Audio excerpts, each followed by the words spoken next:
I wonder how many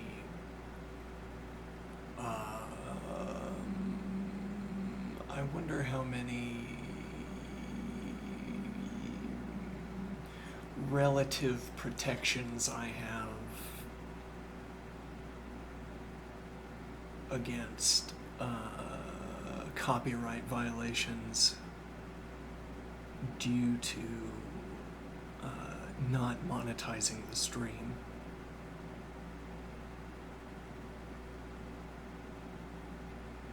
I mean,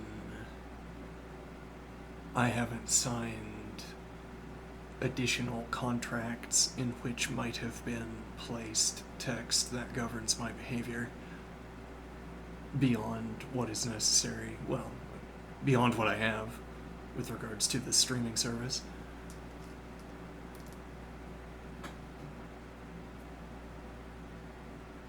Which has not been a sort of willful decision. I mean, I didn't consider over much. It never seemed like an option. And even if it had, well, yeah, I mean, if it had been an option to monetize any of these channels, then we could talk about my experience of deciding not to, clearly, because I haven't. And what that experience would be like. I mean, thinking about the option to receive payment. In all likelihood, I still would have said no, because I don't want to do. I don't want to. I don't want to be a radio host as a job, as a profession. Or maybe I do. Maybe I'd say, actually, maybe this should be a profession. Maybe I should pursue it in a more professional capacity. Man, that would have been the deciding point, I suppose. Now, so I'm thinking I don't make any money off of this, which puts me on the non-payment receiving side of any legal judgment, I guess I'm saying. Well, which class of copyright violation is this? The one where nobody made any money. Oh, that kind. How many people didn't make money on this? One. Okay, well, I don't know.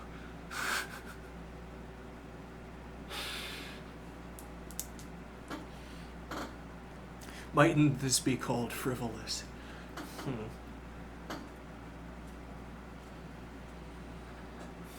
Well, and as a matter of fact, music, if I play music that trips a flag, it gets muted before it gets sent off anywhere, so this source of copyright violation. Yes, well, so it helps me that I don't care that some of the streams get muted. Like if, for instance, I'm not talking, it doesn't bother me that the stream is muted, rather than passing a video laden with the payload of copyrighted content.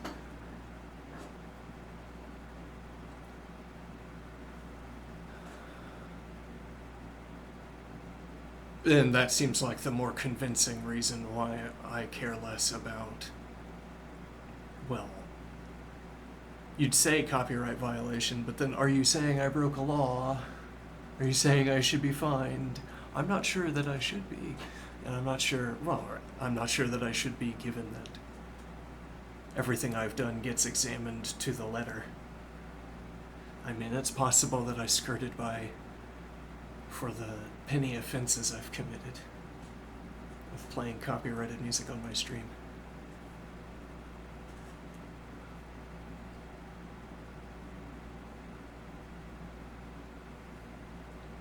Well, so the idea would be, everything gets muted before it gets sent off. For the duration of the stream, I have sometimes copyrighted music playing, and I'm saying,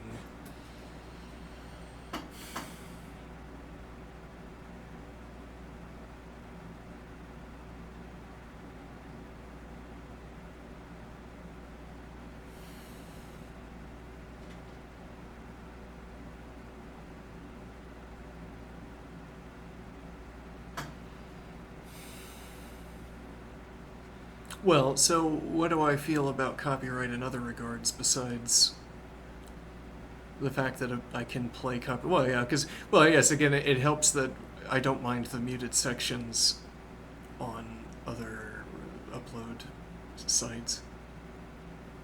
Well, you could play your own music, or for that matter, you could see what album I turned on and you could play it for yourself if you wanted to regain exactly the experience, more or less. Though the clever idea of playing these empty set albums over a fan with some hum and white noise. Well, okay, so playing this empty set album over this hum and white noise.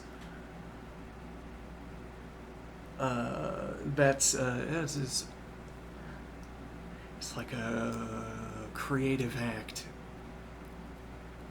As we did, I think I had the desktop audio on. We played an empty set album. We might have played a Tim Hacker album as well. I don't recall. Over the white noise and hum generated by the fan. And we said, this is interesting. Why is it interesting? Because the most active overtones off of the fan in the background were interweaving with a layer of overtones in the empty set album. So it was as if the same source could have generated both. Whereas if I had two different instruments with different timbres, you would not say that the notes both are playing could have been generated by either. There's some kind of matching between the soundscape of an empty set album and the hum coming off of my fan.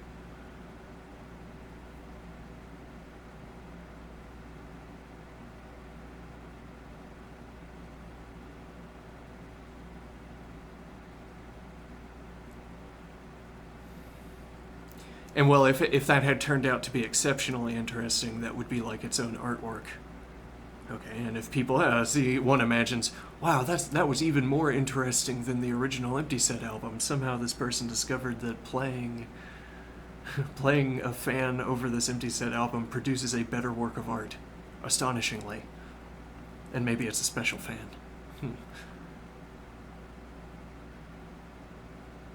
Now, then there's some money flow going in my direction. There's a price gradient going in my direction that I can choose to decline gracefully.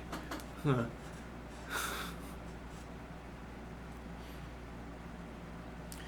Empty Set have said that if you split the proceeds, this was a collaboration the whole time.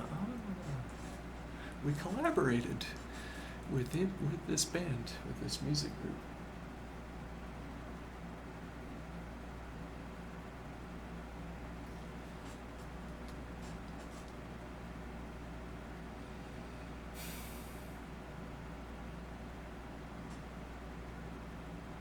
Okay, now I wonder if there's a big price gradient in your direction. Those revenue streams come with rules attached on that, like as if each expensive object you obtain because you're going to be holding that object on camera, each of these expensive objects you obtain comes with a restriction on your behavior. At least you can't wear this expensive object or have it on camera while saying certain things, while violating our rule set that we attached. We were concerned about this rule, so we gave you an expensive object that would sometimes be in camera. And then when that expensive object is in camera, you don't violate the rule that we attached. And if you want more of these expensive objects on your camera, then you have to follow more rules. Or if you had a rule package and you have a rule package, okay? We give you a rule book. It's tailored to your audience, tailored to your personality. If you don't violate these rules on stream, you can wear all of these expensive objects and have all of them on camera. Okay. So, are you saying I can't swear, for instance? No, that's not in the rules. With this package of rules attached to that package of expensive objects, no, it's not a prohibition on swearing. It's some other... Well, it's some other rule book. The rule book would contain lines that were like no swearing, except that they're not no swearing. There are other rules that you'd have to follow. You will not endanger your own body on camera, for instance, while this object is on the screen. This expensive and lovely object. You're not gonna try to do a stunt that damages your body, for instance. We don't want our object to be associated with unsafe indoor gymnastics, for instance. Don't do that. No. E.g. an easy, a benign example, yes. Somebody tried to do a trick over the back of the chair and they broke their ankle, and our object was on camera, and now our object is associated with broken ankles. We don't want that. Actually, other companies do want that. Strange to admit. I mean, we have a different package where you don't have to obey these rules concerning dangerous bodily activities in your room. They say, actually, you get a bonus if you break your ankle. Why? 'Cause it's totally rad. Or whatever.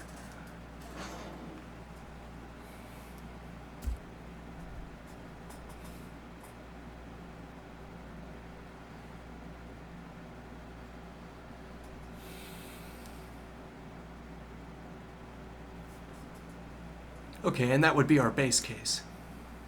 we sell safety equipment. No, well, actually, I guess we wouldn't sell safety equipment, would we?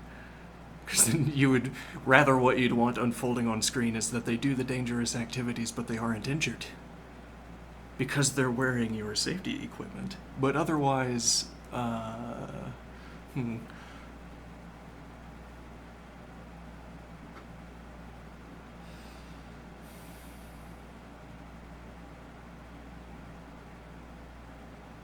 Or this collection of commitments is instead a more liquid entity at the bank, e.g.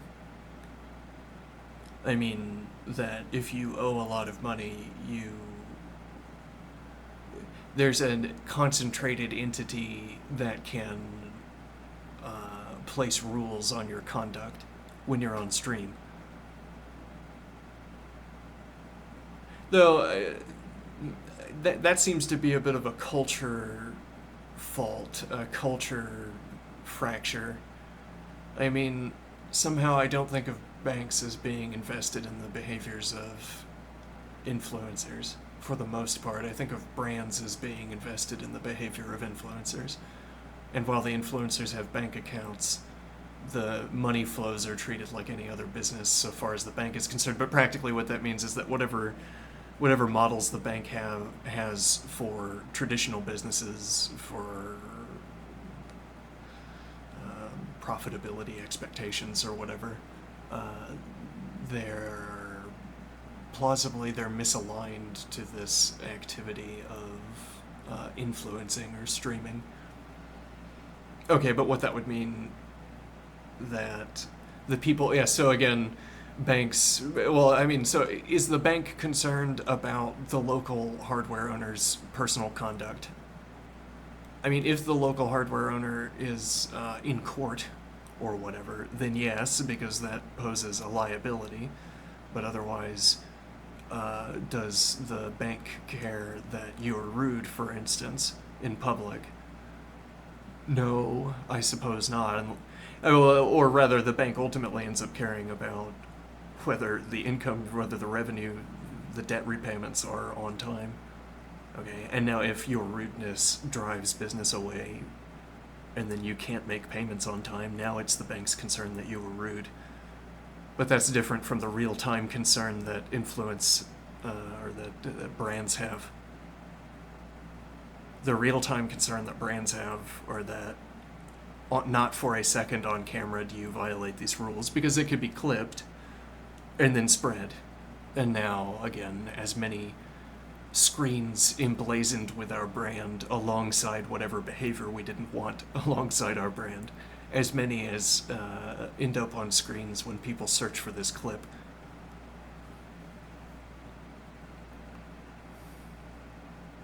Alright, this is a more immediate concern with your conduct on stream than what the bank would have.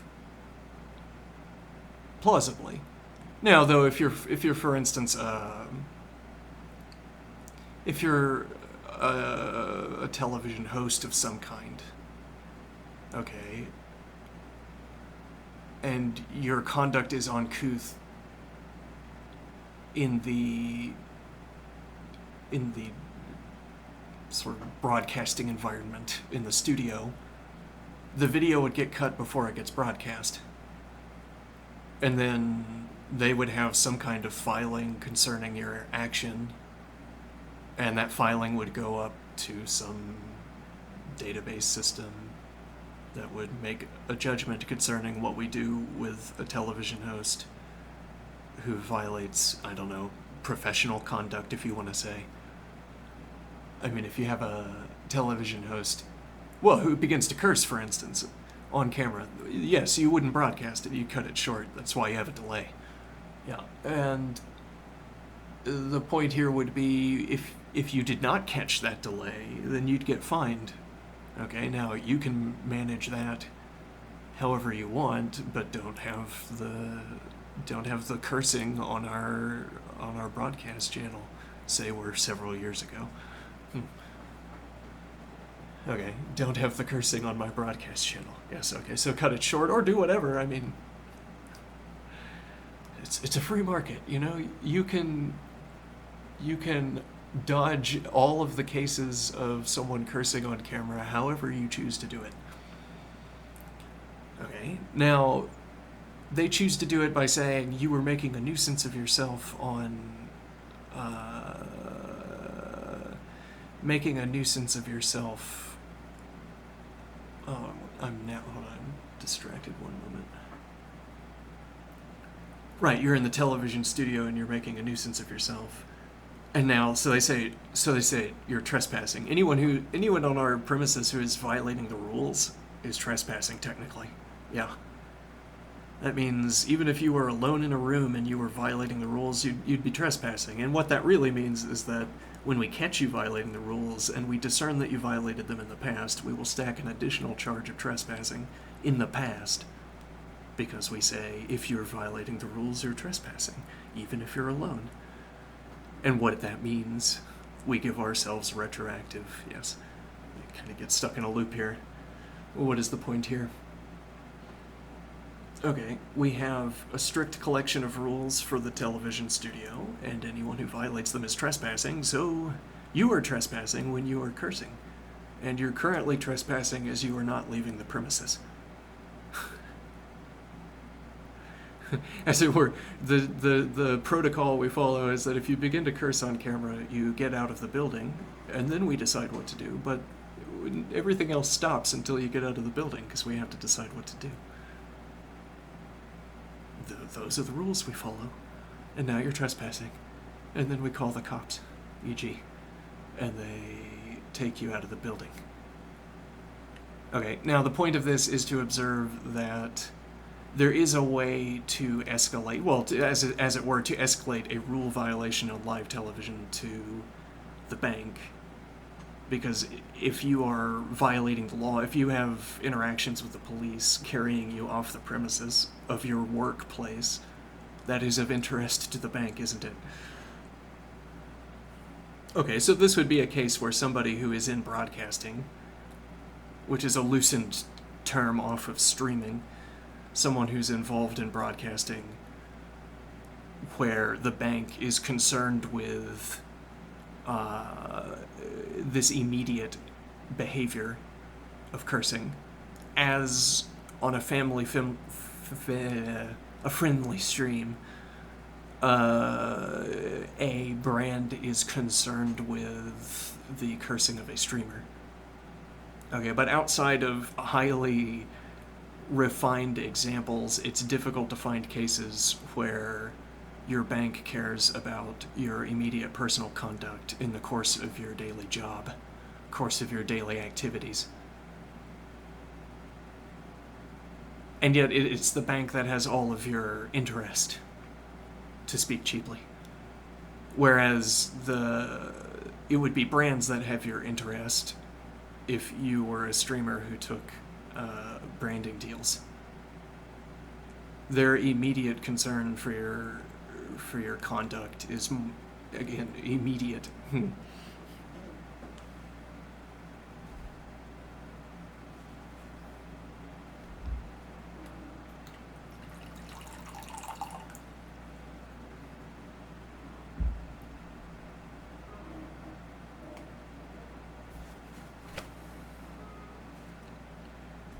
Then what?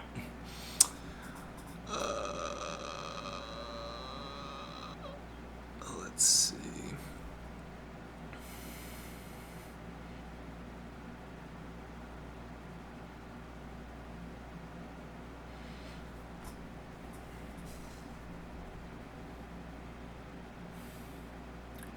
Taking sponsorship deals and their attendant rules. Indeed.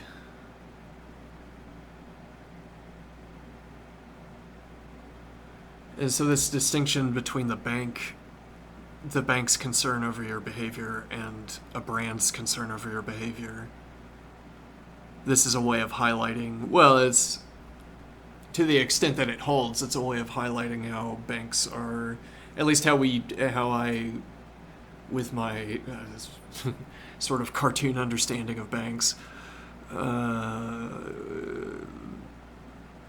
on.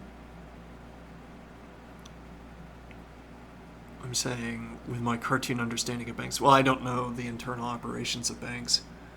But more to the point, I don't know the extent to which, well, I mean, if nothing else, I don't know the extent to which banks follow streams, for instance. As they could, presumably. One wonders whether that would be legal. But the bank asks or finds out somehow that you have a stream, and now, well, they could, if nothing else, pay however $1 or whatever, however many dollars to have someone listen to to get a transcript or to get a summary or to ask whether you as a streamer violate various rules, whatever rules they give to the stream viewer of whatever form. Okay, did you violate any of these rules? Why are they asking? What? They have models that tell them how risky loans are to people who stream according to these rule sets. Could be, though I don't think banks do that. But I wouldn't know. No, I wouldn't. I wouldn't know. I would have to be in banking, but I'm not. Yeah. Okay, now, what is the idea here?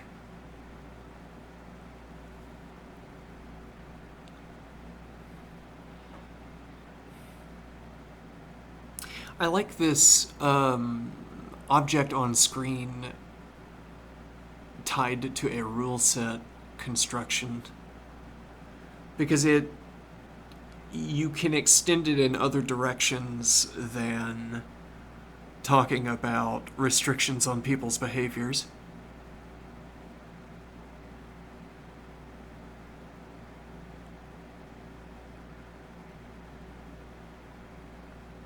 What do I mean?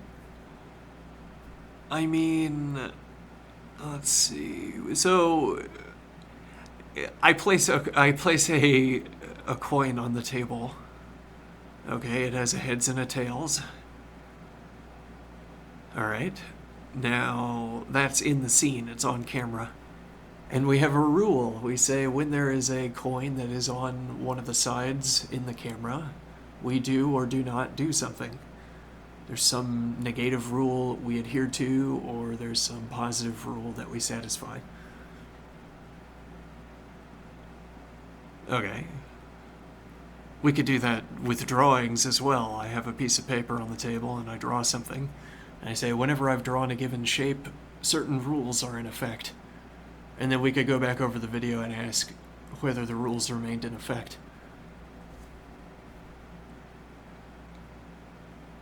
If we were interested to know. The idea of an expensive object on camera is useful because of the easy mapping it provides us between a conceptual framework and a physical object. Or it gives us an easy story. There's a camera, it captures a video. We all know what that is because I'm currently streaming, I suppose. There's a camera that captures video. Okay. And now I see a room in the video. That's because it's a video capturing someone's room. And then I say, I see the object in the video. Okay, and that's a little bit like saying that I could place a three-dimensional grid over the room, the two-dimensional image of the room, and I could specify a sublattice. I could specify an object. Okay, and behold, it is the one that we're talking about, the expensive object. Okay, and then now what rules might follow in the scene? Well, you know, we could be confusing about it. We could say, well, I mean, yes, yes, this is a funny idea. I was thinking, okay, yes, you'd have to have a piece of paper with a circle on it somewhere in the scene. A fanciful request. Yes, but if the expensive object is going to be on the scene, you have to do it. It's part of the deal. All right, now, but that's merely choosing a brand. And so there's the same activity if you desaturate and resaturate. You have your piece of paper that can host an image because we've desaturated the image. We resaturate by choosing a drawing. Okay, in our case, we chose a circle because we thought it's like an homage to geometry. Though isn't that also like an advertisement for geometry?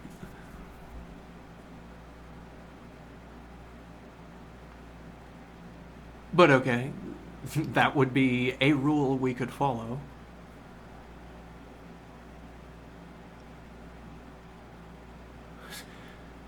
I mean, just again, you could fill in any maybe the idea is any rule you can specify in 2 dimensions. What can be seen on the screen? Okay, it's a 2-dimensional image that you could pass into your 3-dimensional renderer. You use a 3D construction to tell you what 2-dimensional state are allowable. Okay, but then this can follow whatever specifications you can make of the 2-dimensional image that's on the screen. I mean, for instance, I could say you should draw a circle in such a way that if you're standing from the camera's position, the circle will be sprayed into various depths, various layers of the scene, so that when you're further away from the camera, you have to draw more of the circle. I mean, you have to draw a larger... You have a segment of a circle, and if you're further away, in order to satisfy the requirements of perspective, you'd have to draw it larger. And now the idea is you build a circle by sort of projecting it forward, sort of telescoping it forward into a scene, so that you can only see it from the camera's position, but you wouldn't see it from anywhere else in the room. Okay? Now why would you do that? It is merely another specifiable object that can be in the scene, or it can be required to be in the scene, given that the expensive object is on the scene.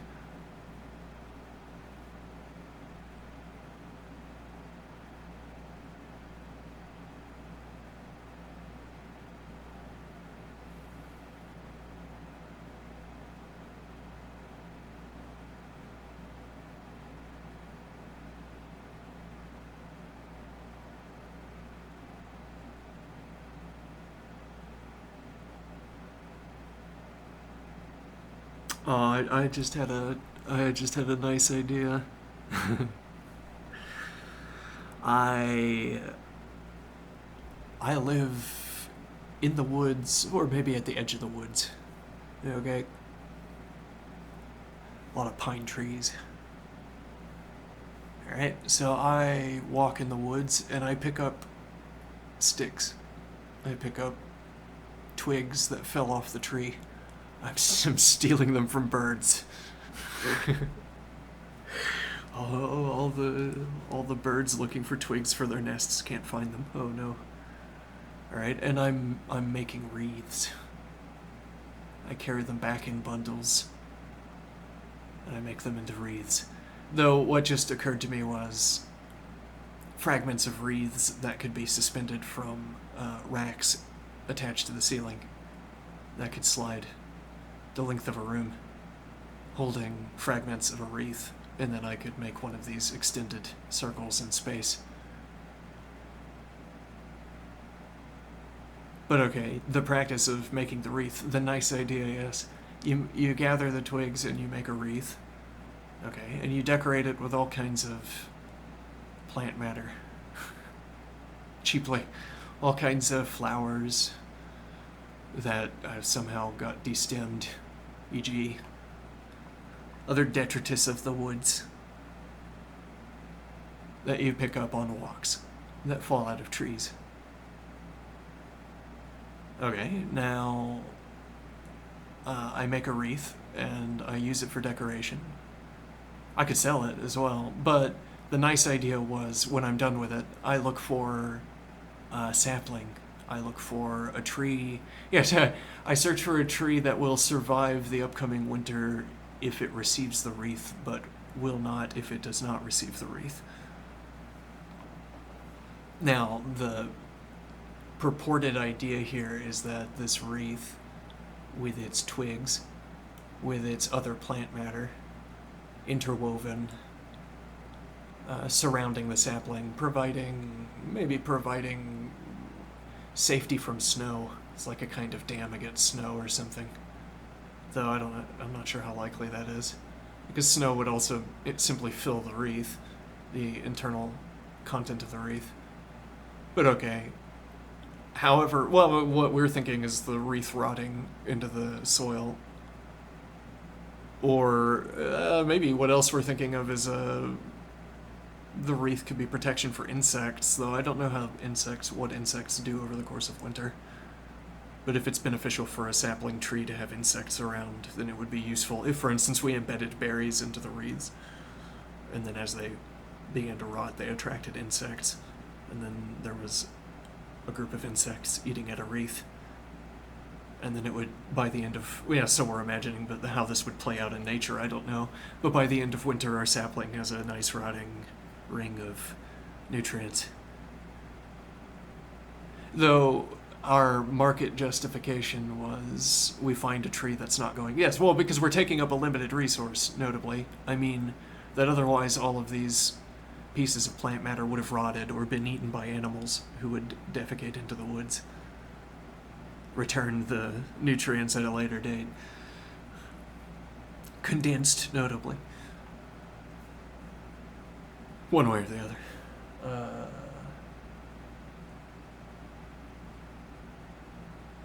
Yes, well, so yes, the twig would otherwise rot on site, or the twig would be would be woven into a bird's nest, and then the bird's nest would rot later. Wherever it rots, one supposes plant matter nearby is benefited.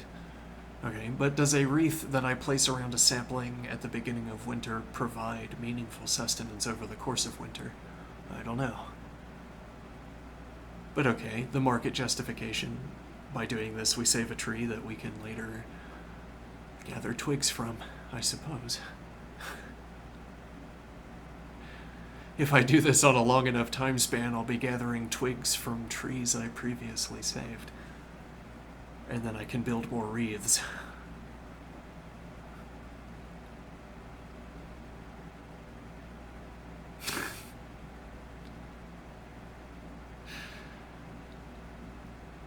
It's the densest forest I ever saw. The trees grate against each other, they're so close. They tear limbs off of each other and they get woven into wreaths.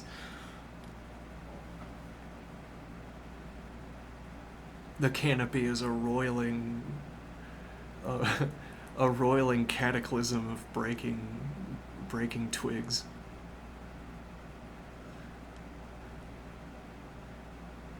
We don't bother to find the saplings anymore, we just hang up the wreaths. And then at some point they fall, and they sort of break apart on falling in a natural way that we like. And it just rains wreaths in the woods. Trees sprout up in the middle of the wreaths.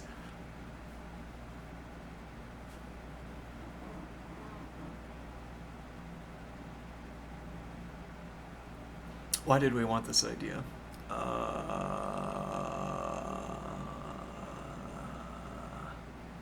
I wanted I wanted, well, I mean, so if you have to have imagery in your head corresponding to what you're talking about, and then you want to look at a wreath, then I guess you have to start talking about a wreath. And then you'll imagine it. You know what I just enjoyed doing for the past few minutes? Imagining wreaths. Evergreen wreaths. Twig wreaths. Who knows what our wreaths have woven into them?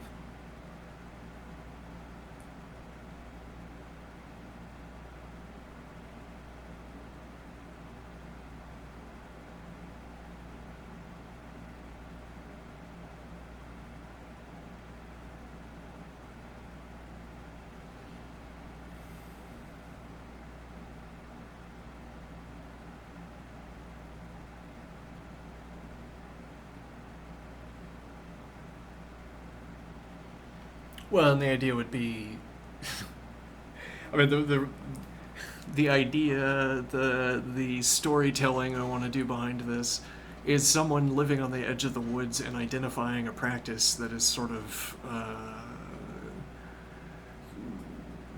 self-perpetuating. It's like a runaway market process where you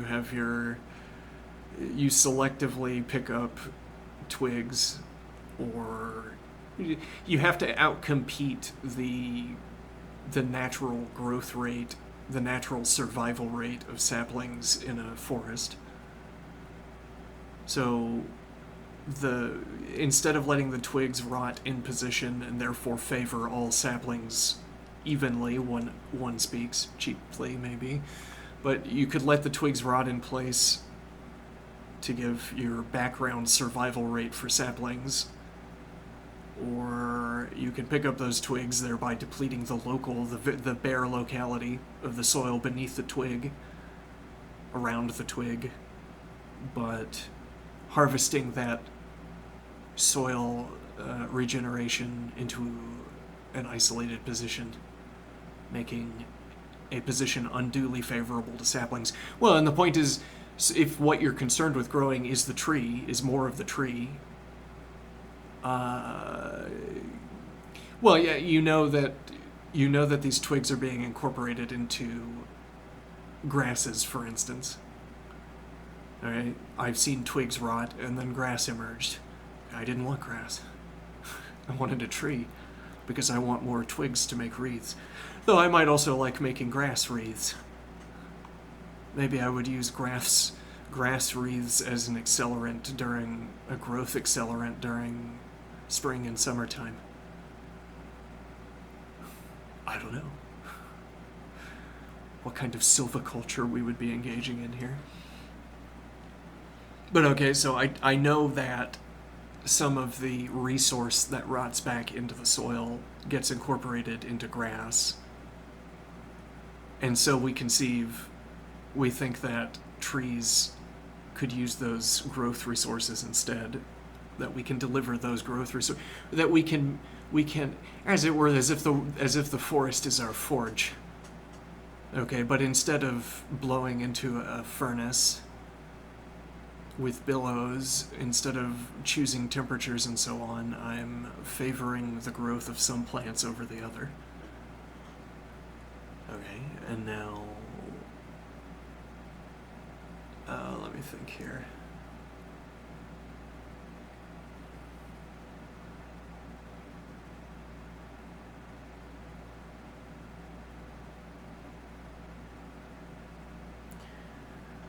I'm favoring the growth of some plants over others.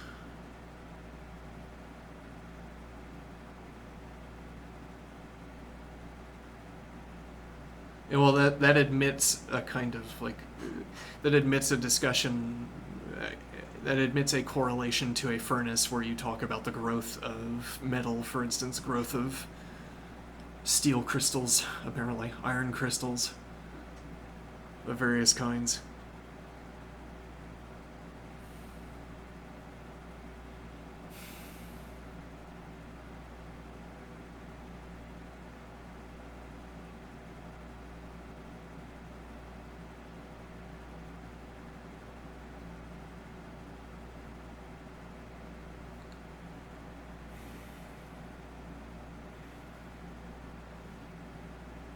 And while I don't have to accelerate trees only, I could accelerate whatever I wanted.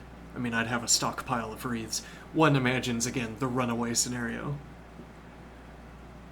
where the market forces, they keep letting me claim these trees as collateral. I don't take, so one imagines, a tree sprouts up and someone says, that's worth something, and I say, okay, well, then I guess the activity's paying for itself. Okay. Now, this industrial process is stockpiling wreaths, one imagines. And now I could enwreath anything I want. Any growth I find in the woods, I could enwreath.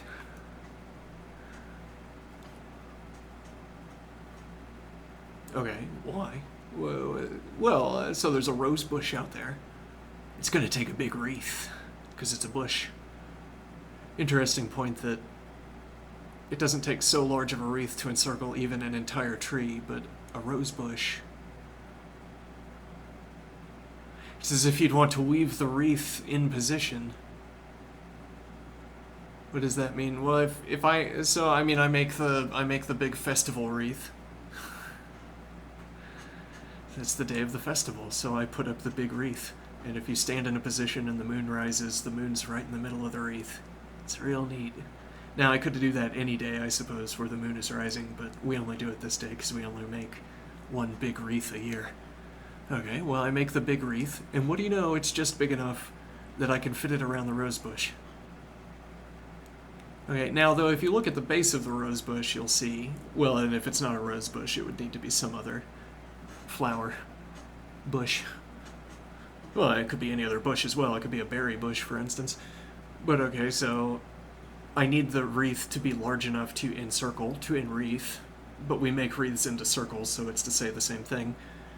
The wreath needs to be large enough to encircle a bush, but then what we prefer is that we could draw it in, as in, we'd rather start with a smaller wreath, except that we've already performed the enwreathing process, and then we would save wreath material.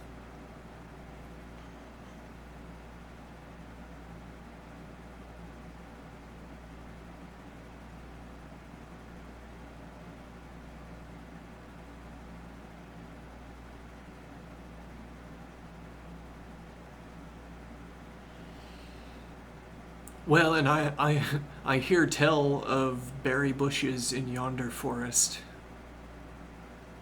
and they do build these wreaths around their berry bushes. They don't hang them up at a festival first. They don't hang them up in houses. They build the wreath on site, tighter around the stem of the bush, which also allows them to grow it further out from the center, with less ground footprint, I suppose. Okay, and we circle the stem with a wreath. Though this in itself is a difficult activity as the bush grows outward, because you have to... It's like, as it were, you want to start having a hand extender, a rod, with which you knew how to build wreaths so that you could build them at length under the bush.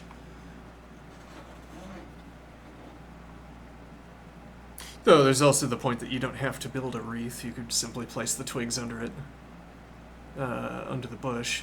Maybe there's reason to believe that wreaths are a more favorable structure than simply scattered branches. Well, that's interesting. If you have twigs bound up into, well, so I'm imagining, I don't know how the setting process would work, or the tanning process of the wreath, but one imagines with all this tension built into the plant matter, built into the twigs, as they decay, they're prone to snapping. But it might be that they set into such a position that they hold no tension when they're at the point of rotting. But the idea would be if they still held tension, then they would snap, and that would crack open the twig, exposing a jagged surface to rot, as opposed to the smooth surface of the unbroken twig, where one imagines that the smooth surface presents a surface more resilient to rot.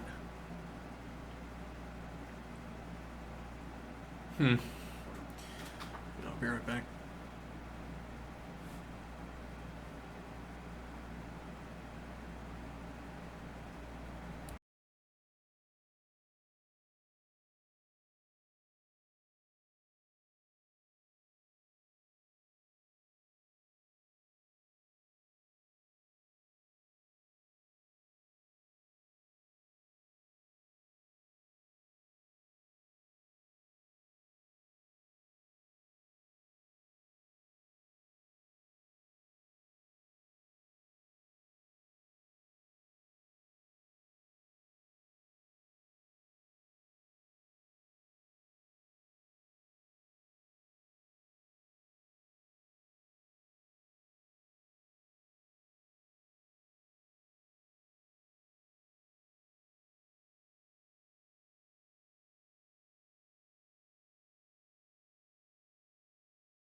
One imagines silviculture as a kind of academic discipline. I receive a manual for a forest. I receive a recipe for a forest. I receive a book of recipes for forests from the professors of silviculture. They say, they give me statistics on the, well, because we're talking about, I'm making wreaths out of grass and out of twigs, making wreaths out of various detritus of the woods. I'm doing this instead of harvesting the trees. I'm doing this instead of harvesting. We're reinvesting in the forest. Hopefully judiciously. Or else we'll just have rotting piles of mess. Up to no good.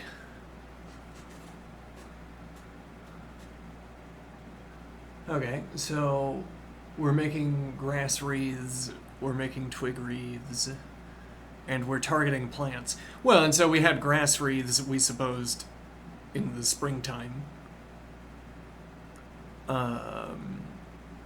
Twigs, we waited until they began to fall naturally, due, I suppose, to branches scratching against each other. I don't know how twigs originate. I don't have to know how twigs originate, though it might be useful knowledge to know how twigs originate.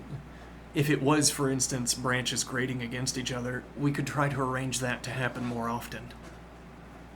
By planting trees or preserving trees that are close to each other. To be our twig generators.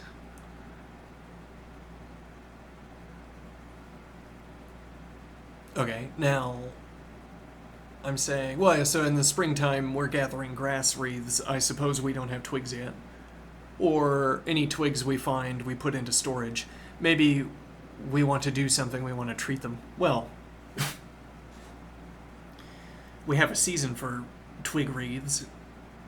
We could also, actually that's a point, we could leave twigs that we find in the spring because they have long enough to rot.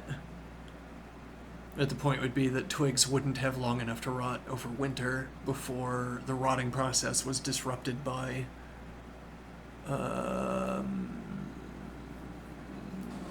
the weather.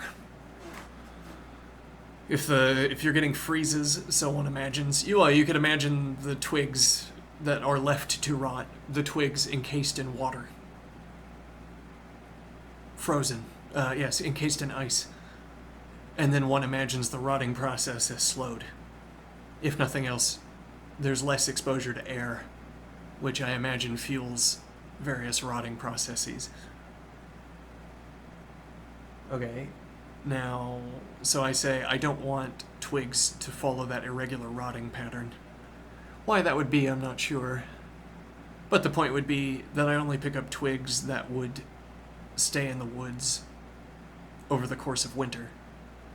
Which means I do my twig gathering in the fall.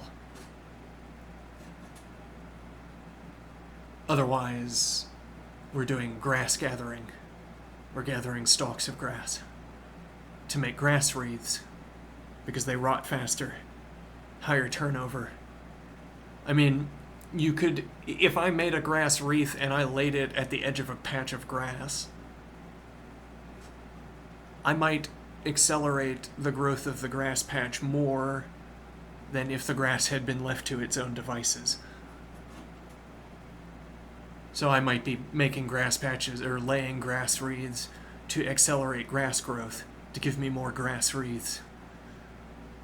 Or I could be targeting wildflowers with grass wreaths. Enwreathing wildflowers. Because I want them to, I don't know, why do I want wildflowers? Bees?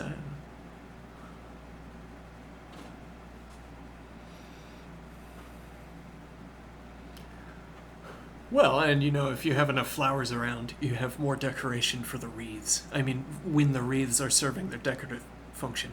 We're trying to be efficient here. You'll note. We're trying to be efficient here. We find people want to make art, okay, but they keep They keep getting these, they keep buying pigments from the port. All our hard-earned wealth from selling furniture, probably, from snapped trees, I guess. All of our money from selling furniture is going into these artists importing pigments because they've somehow caught the contagion of painting. They did not note their surroundings, I suppose, when we made this silviculture retreat. I mean, they didn't think, look at all of those abundant art supplies that are literally falling out of the trees. Okay, well, and now I say instead, people gave up importing pigmented paint. The coloration of their art is derived from flowers. They make wreaths, the common practice, and the differentiation in their artwork is between presentation. So, but also, it's the presence of flowers. Dried flowers, I suppose. It's a little sad to see the flowers in full bloom in the woods, and then to see in your wreaths only rotting flowers. But you're not going to pluck them for decoration, are you? So you wait until a flower falls, and then your wreath has wrinkled. Your wreath has a dried flower. You insert whatever adjectives you want. Maybe it's even just petals. You pick them up as they fall. You're robbing a flower, because a flower is going to drop its petals around its own stem, where they will rot. No, they might get carried away by insects. And those insects are never up to any good. They don't know what to do with flower petals. I know what to do with flower petals. So I take all the flower petals, and the insects are left with, I don't know, the grass wreaths probably help them.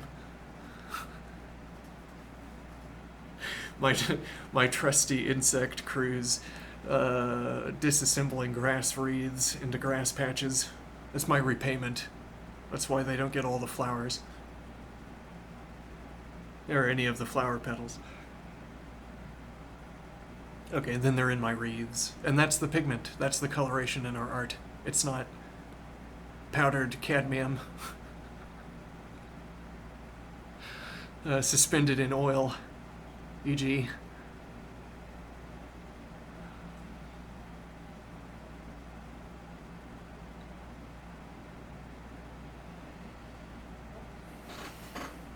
I don't know what other chemical.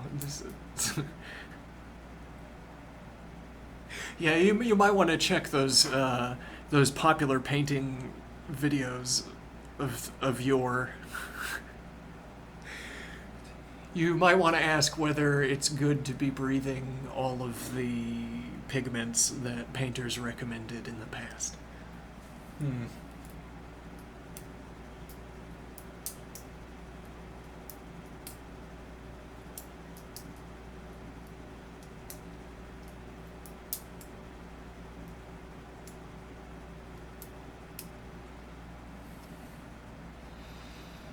Well, so there are a lot of wreaths about. You'll find nearly every door has a wreath. Maybe all of them. Maybe we say, oh, you didn't find enough twigs this year. Here's one from surplus. Here's your wreath. And then, well, okay, so grass wreaths we use. Yeah, well, the grass wreaths have a high turnover, we were supposing.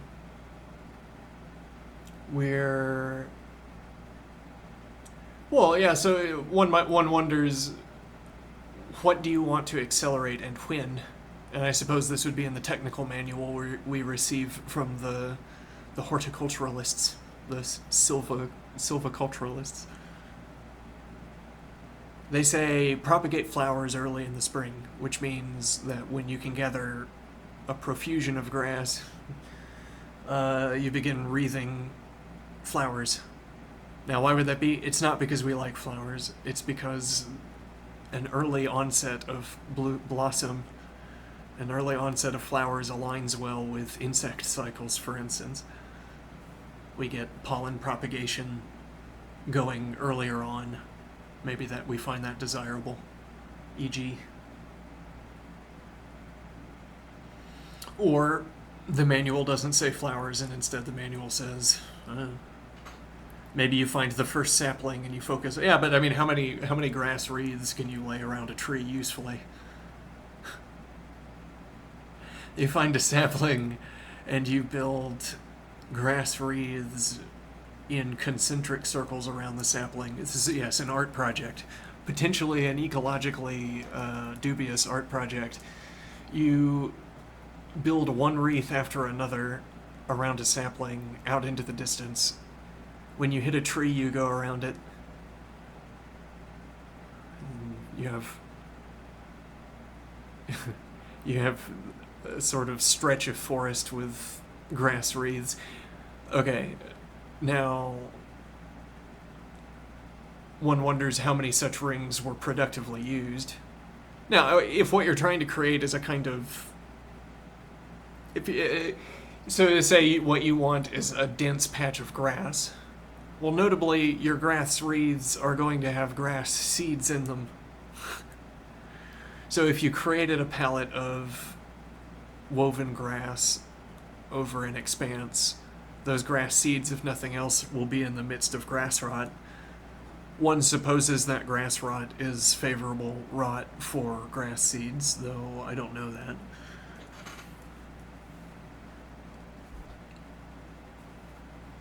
And now you have a dense patch of grass. Okay.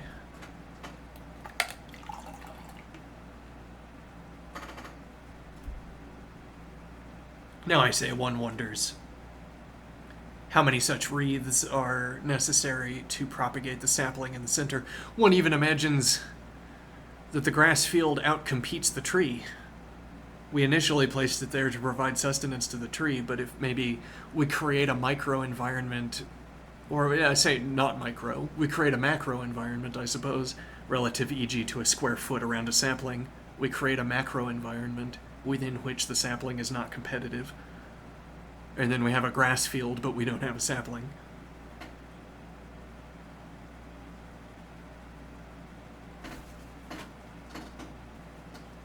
I like that idea, actually. I think we need to keep that idea.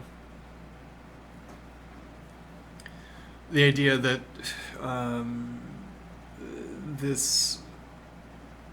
these concentric wreaths around a sapling, the idea that we're naively adding concentric wreaths, additional concentric wreaths of grass around the sapling, naively in this sense that we think it was good to have one grass wreath, and I suppose we know that from experience or theory or something. It was good to have one grass wreath around a sapling. It's better to have two, and then we say, well, then it must also be better to have 165 of them, of wreaths. Okay, and now we have what we said, what we want to step into as a macro environment. And I say step into as a macro environment. What I mean is that the rules, the local ecology rules that hold sway, that decide fitness or survivability, are those that govern the macro environment, which is a field of grass that we've effectively planted. On the small end of a grass field, but nevertheless large enough that using the phrase grass field is useful. Because we could talk about this as the small end of a grass field in the sense that, well, we could have made it larger, and if it was larger, it would be of the same size as other stretches of forest that we also call fields, grass fields, but then also obeys rules like those that are followed by a grass field. So if I say grass fields dry out at a given month, a given day, by a given day, this grass field will dry out, and the one over there will dry out as well.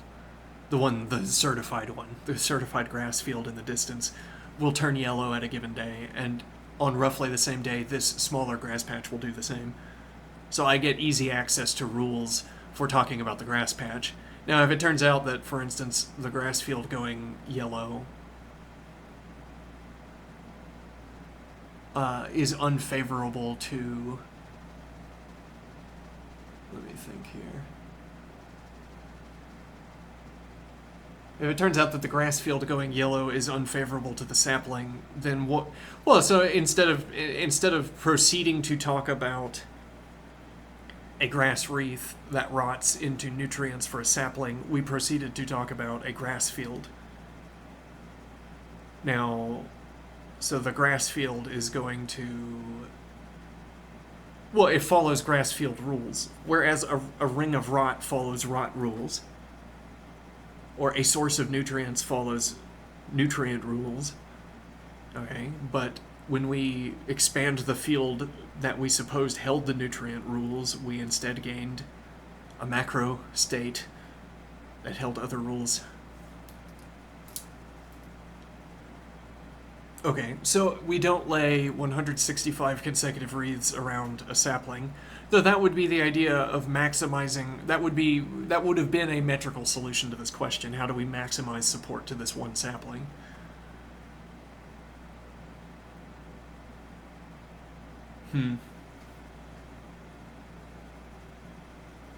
How do we maximize support to the one sapling? Okay, well, so now we say, well, we just don't do that. There are other saplings. And well, as it turns out, the silviculture technical manual does not recommend investing all of your wreaths. Oh no. All of your wreath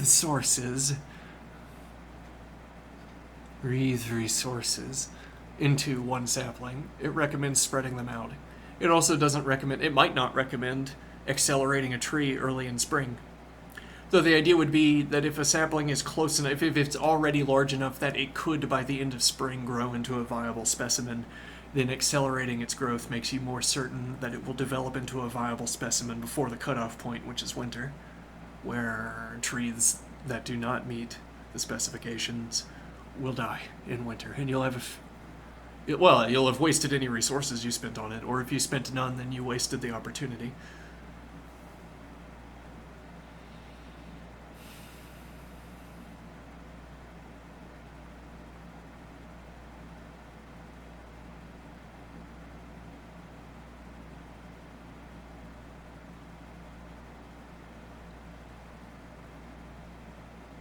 Felt like my chair was shaking a little bit a few seconds ago. The back of my chair is touching my fan. That's interesting.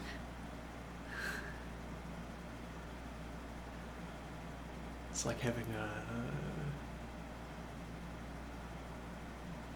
it's shaking my chair. Yeah.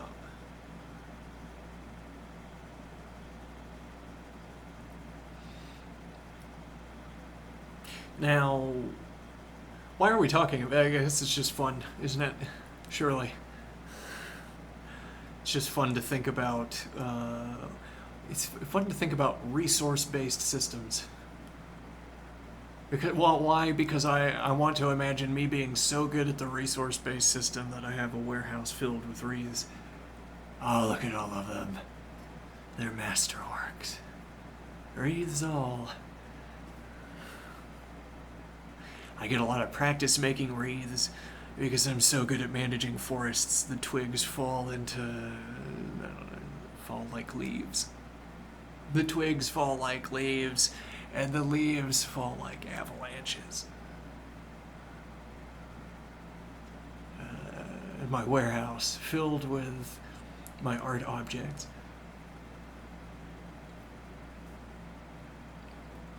Yes, but this resource-based system, so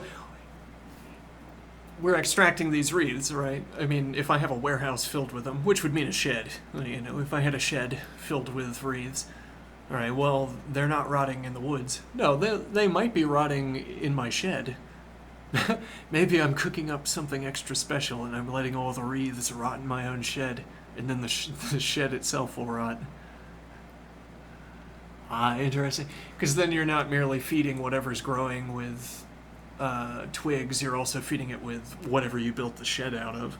Presumably planks of wood, I suppose. So you get whatever grows, whatever is favored by not just the wreathing process, but then also the rotting of wood. Or maybe I set the shed on fire, turn it to ash. Who knows what grows after we let all these wreaths rot in the shed and then set fire to it.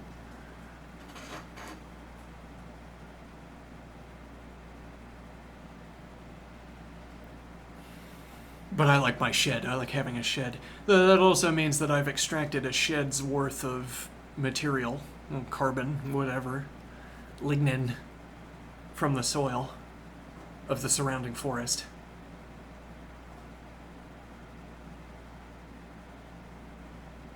And then similarly, the wreaths rotting in my shed. Yes, well, this is why we want this to be a nutrient positive practice. We constrain ourselves in our construction of wreaths only to constructing those that lead to a net positive, a net increase in the nutrients in the forest. We do this by targeting our enwreathing. Instead of the forest floor being noisy, it's a structured, sometimes even sorted, spatially sorted distribution of plant growth.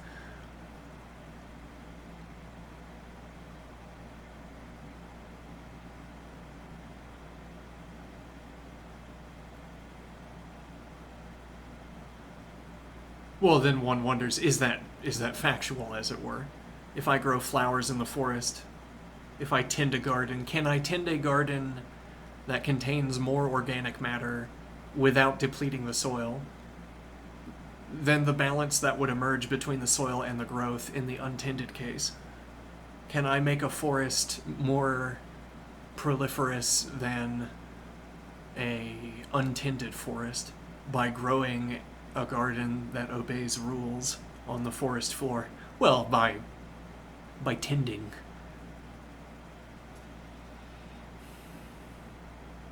And our wreath store is our account of the surplus. We've already performed the enwreathing. We've spent the maximum amount that the forest can absorb in rot this season, and what we have left over are this warehouse filled with wreaths.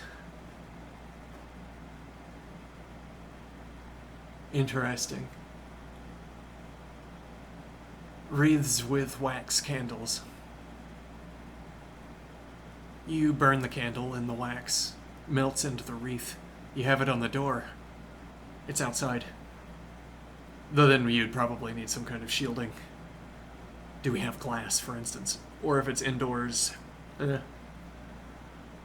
fire danger would be the critical point. But okay, so the wax melts down the side of the candle.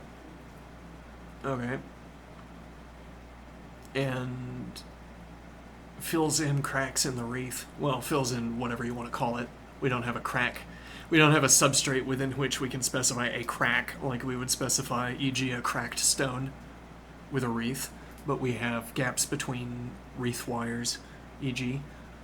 Okay, the wax seeps into the gaps between wreath wires. I say wire instead of twig to make it as difficult as possible to turn this into a tongue twister. Okay, now what are we making our candles out of is an interesting question, because when we lay our wreaths at the end of winter, the ones that we used as decoration all over the course of winter, when we lay them out in the woods according to our targeted investment in the forest, we'll have some of these wreaths infused with wax. And if the wax is beeswax, then it is beeswax, and that's what rots. And if it's not beeswax, it's something else that rots. Differently, one supposes.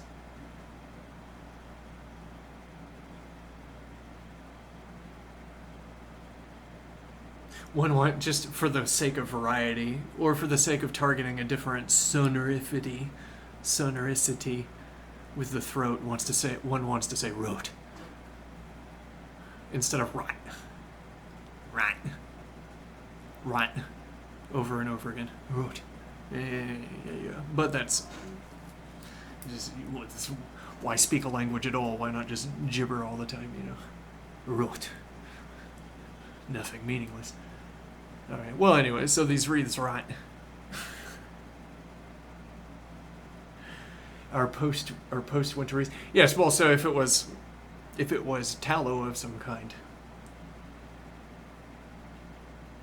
that's melted into the wreath. Well, that actually I don't know that rots in a different way from, e.g., beeswax, if that was the basis of your candle, the wax source. I don't know what substances these are. I don't know, but one assumes with the different sources they would rot in different ways. It seems like a reasonable assumption. But anyway, and whether that's beneficial or not, I don't know either. I mean, could turn out that beeswax is toxic to organic life, though that seems unlikely. So that if you had a wreath infused with beeswax, this would be a way of poisoning a plant, for instance, instead of tending to its growth. That seems unlikely, to reiterate.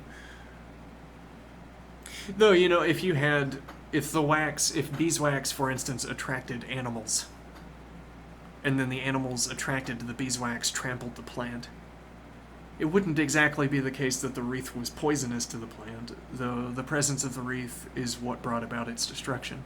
Brought about the plant's destruction, I suppose.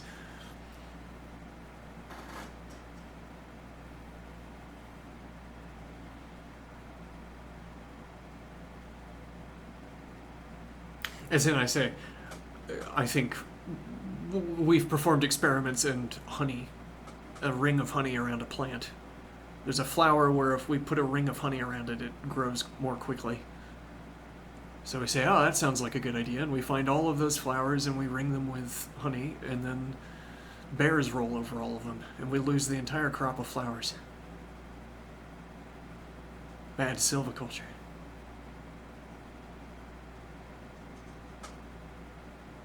Now, it was true that in isolation, a flower ringed with that honey was fine, but that's because we did it in a pot, in a shed, a little shed laboratory, where bears were loath to go, though they smelled the honey.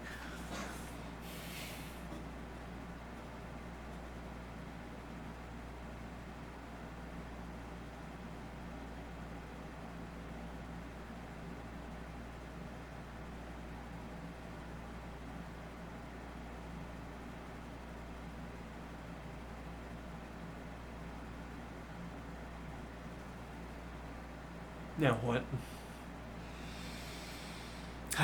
It's just, I'm enjoying imagining myself wealthy with wreaths.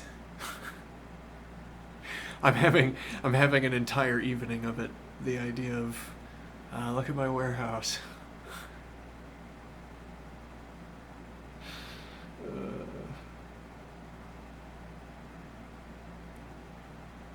Maybe they're used as signs. Well, and the point would be, I have this warehouse filling with wreaths. People are going to be looking for ways to use them. One imagines. Yeah, well, as it were, it would be cheaper to make a sign out of a plank of wood than to propagate a system of signs in wreaths. What do I mean? I mean, we all know how to read. So if you had a plank of wood, you can paint a message on it, and then there's the maintenance cost of repainting the message. Or you could carve the message into the wood, though that could wear out over time, requiring recarving and eventually an additional plank of wood. Okay, so now we're saying, even if the plank of wood were the better option according to other metrics, it's not the better option according to the price metric. Okay, but, what are we comparing this against? I mean, we have the message that's carved into a plank of wood, and then alternatively, we have to propagate a signal system that uses wreathing as its substrate. Okay, but that's costly. I mean, that's the cost we paid, as it were, when we all learned to read. You'd have to pay a comparable, or comparable is not such a useful term here, but okay, a comparable cost you would have to pay to propagate a system of signals that uses wreaths instead of wooden planks of wood with letters.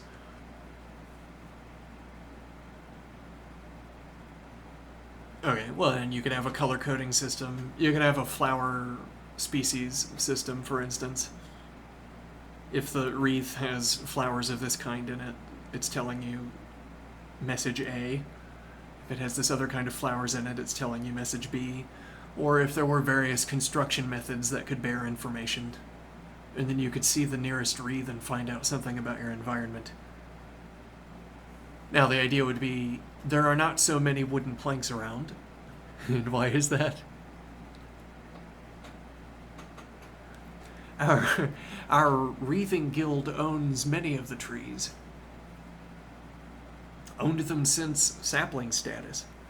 I mean, we own most of the trees in the sense that most of the trees that are currently in the forest are ones that we propagated from saplings or that we enwreathed. Alright, so we own most of the trees and we don't cut them down because, well, it doesn't serve our purposes to cut trees down. Sometimes they're blown over by the wind and then we gather the tree and we do to it whatever we do, I don't know. However we handle a fallen tree. Okay, now, so when I say we own most of the trees, what is the point of this observation? Well, there aren't so many planks around. I mean, you would otherwise, if we didn't own so many trees, the people who would own so many trees would be the carpenters, one supposes. And they would be cutting down trees, or they would be organizing forests with more tree fall. So they never had to cut them down, one wonders. But, okay, so they cut down more trees. Now what is the idea? Now there are more wooden planks. And the point here is that even though a wooden plank is more suited as even though we already have a signal system that we can embed into planks and have therefore already paid that cost, wreaths outnumber planks to such an extent that we find this off-label use for wreaths is still the better option to planks. Off-label option for wreaths. Well, and the point is, there's the big warehouse at a suitable, safe distance from any housing off over there, filled with wreaths. Okay, and there's a going price. I don't know what we're buying them with. Yeah, maybe we use currency here, I don't know. Maybe I'm taking... let's think here. I could be taking seeds. The cheap answer is twine. My base unit of exchange is twine, yarn, spun fibers. So I accumulate rolls of spun fibers in exchange for my wreaths. Yeah, okay. Now, well, so the point is there are so many of the wreaths. Now, we're looking for excuses to use them. We're looking for new systems that can be... Well, so you'd want cheaply to say it's all signal processing. It's all signal bearing.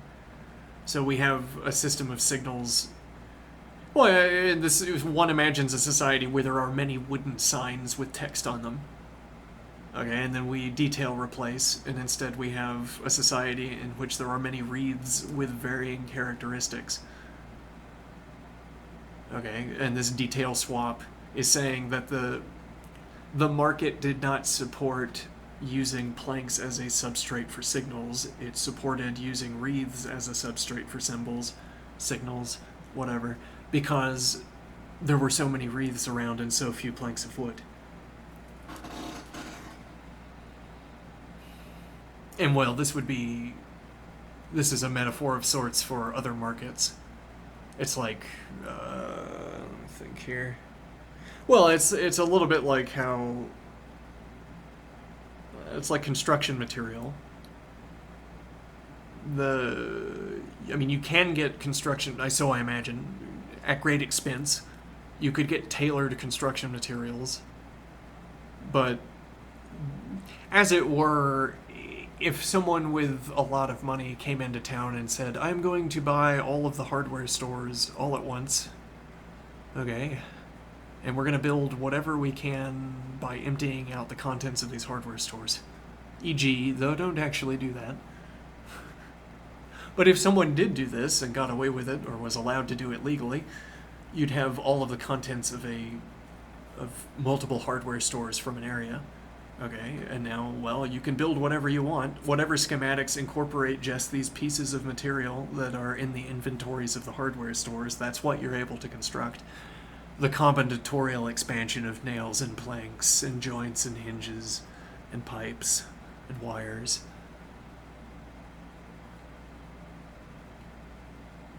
Okay, now, so instead of hoarding wreaths, we hoarded planks of wood at our hardware stores that I've seen. Planks of wood for sale, and not wreaths. No. Or maybe wreaths also, sometimes.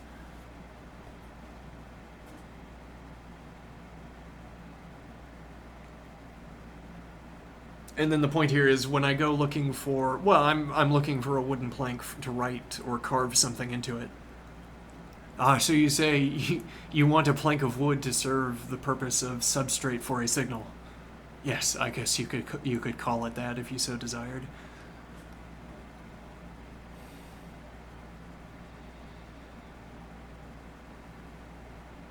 Yeah, but this is putting the cart before the horse, one says.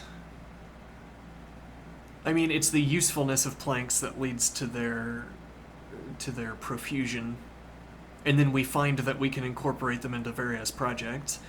If we were in a wreath-using culture,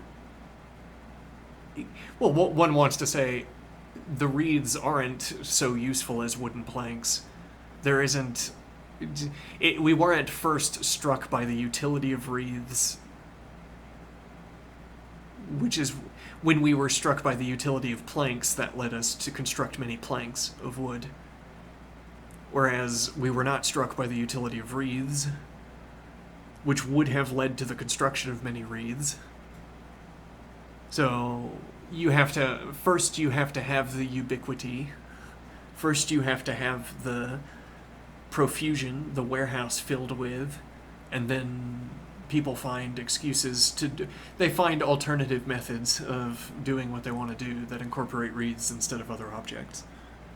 But planks point to themselves first, enabling the conditions for their proliferation, whereas wreaths do not. Because we all learned how to read, but we didn't all learn how to embed signals into wreaths. We learned how to embed signals into planks, but we didn't learn how to embed signals into wreaths. And so it didn't strike us to make a wreath when what we wanted was to leave a message.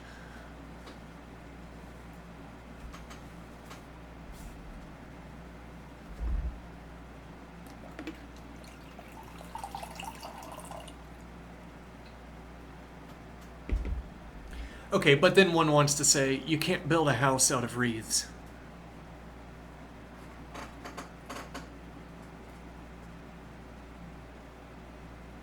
But then one wants to say, well, you can't enwreath a flower. You can't enwreath a sapling with wooden planks. Well, that's not obvious either. You could build a structure around a sapling, for instance, with a removable hat, with a removable ceiling, to expose it to sun on sunny days and to leave it a shelter on snowing days.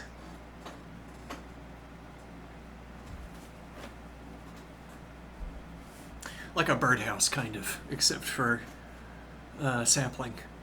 It could even be a birdhouse. I mean, this would be a non-empty set assurance. You could place a birdhouse over a sapling, pick it up on sunny days, and leave it there on snowy days. And when you come out after a snowy day, you clear off the snow, pick up the pick up the birdhouse and then the sapling is not, I don't know, drowned or whatever. I don't know if it's dangerous to saplings to be, for instance, encased in snow. It might not be the case for all, or it might differ between different species of trees.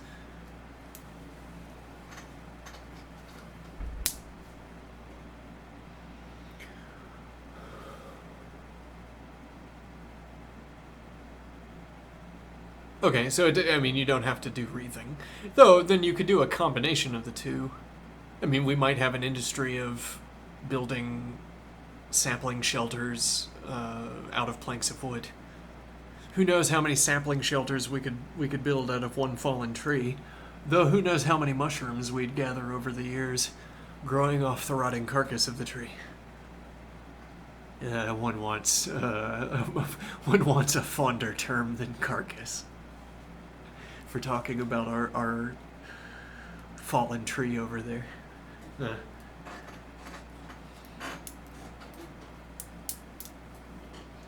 Well, so we harvest the fallen tree, or we let it go to mushroom, according to the technical manual. And if we make planks out of it, well, there are more planks on the market. I wonder if building shelters for saplings pays for itself in wreaths. What is it? So now wreaths are becoming like a commodity currency. People arrive, and not wooden planks, strangely. Maybe they're competing currencies. Well, now, so I arrive at the plank shop with a stack of wreaths, and I say, oh, what's the going rate? What's the going rate for planks these days? Behold the... yes, well... I guess the wreath makers would need to be taking orders, because you're using the specifics of signals. You're using... The wreaths that you're making have to have... Right, well... If you're using wreaths as signal bearers, it's not useful to make wreaths in advance. Well, not necessarily. So what you could do is make a field of unique wreaths, and we all get together for a festival, okay? And we look at each of the wreaths intently, and we say, this is the signal for such and so, and this is the signal for such and so. And each year we establish a new wreath system. Or we have we get together and we decide. We see a particularly lovely wreath and we say, that should be the signal for welcome to town. I think it'd be nice to come back on the path and see that every day. I think it's the best one. So we'll hang it at the entrance to town. E.g., and there would be a best one every year that we hang at the entrance to town. This would be part of the selection process. We go through and look at each unique wreath with all of their fine touches, and we say, well, and one consideration we might have is, what if the signal falls to the ground and begins to rot?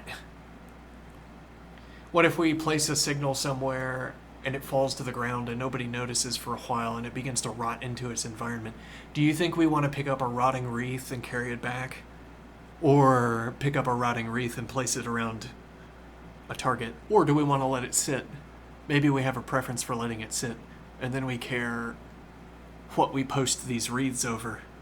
So, like, we need a tree branch. We can hang a wreath from a tree branch. The thread can snap. The thread, provided, yes, well, that's the currency that the wreath maker happens to accept. The commodity currency that the wreath maker prefers. Alright, so we have our thread, and we hang our wreaths, and if they fall to the ground and begin to rot, we let them rot. Or, preferably, they don't fall to the ground, and they serve their season as signals. But the point is, we have our... to go further back, we have our festival.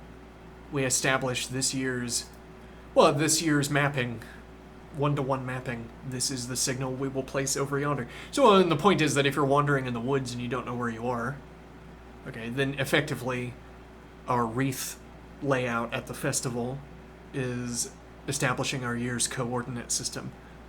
You see this wreath, you know where you are. It's this year's origin position, though that would probably be the town. It's this year's 2-1 coordinate, e.g.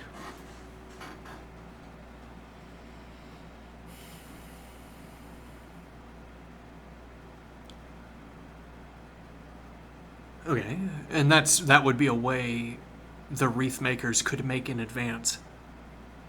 Whereas otherwise you would make these wreaths to specification. You say, we don't mark coordinates, we mark clean or dirty. I have a spring, okay, and I lay clean wreaths along its length. If you see a clean wreath near a spring, you can drink from it, though we might have gradations. And if you see this wreath, you don't dump anything into that spring. Maybe, is a system that we develop.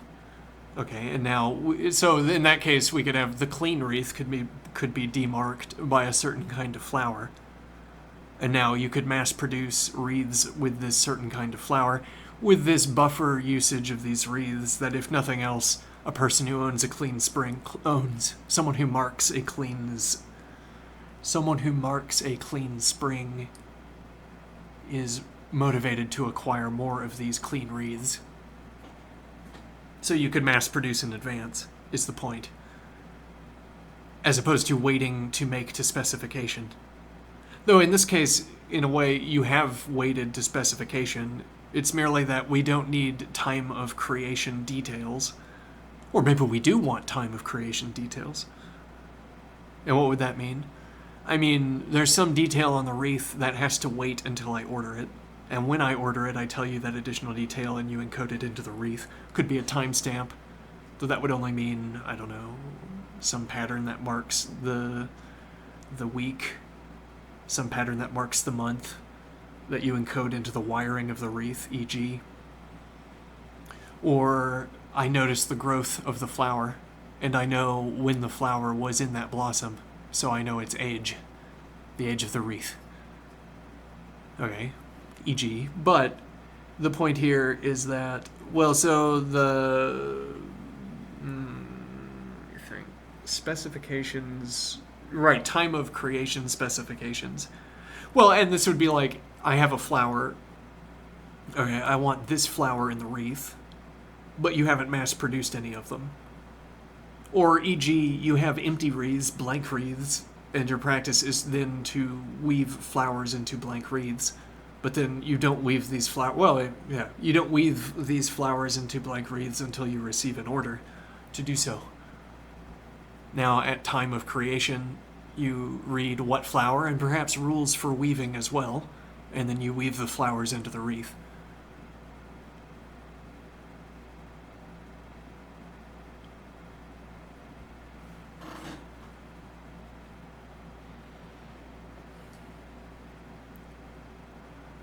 Now, what is the idea?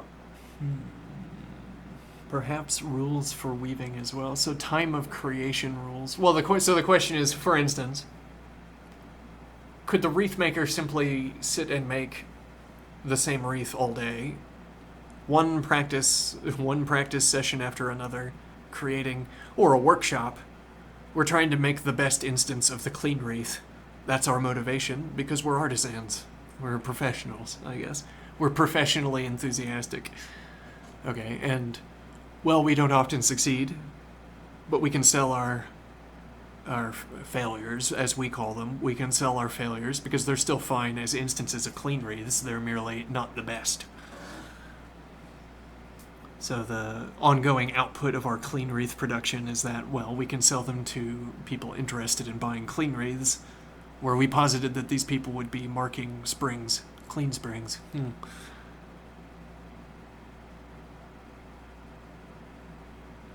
So there is no time of creation specification. We don't have to wait for an order to know. Well, as if there was an engraving. That would be a simpler example with like a plaque. We could make all the plaque and then wait until we receive the order to know what we etch into its surface.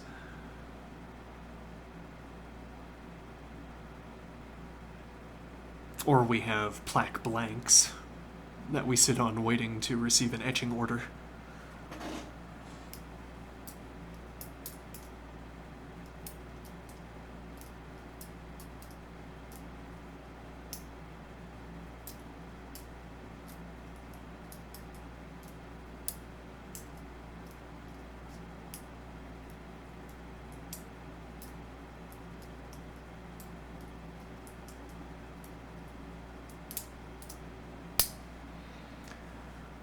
Okay. Hmm.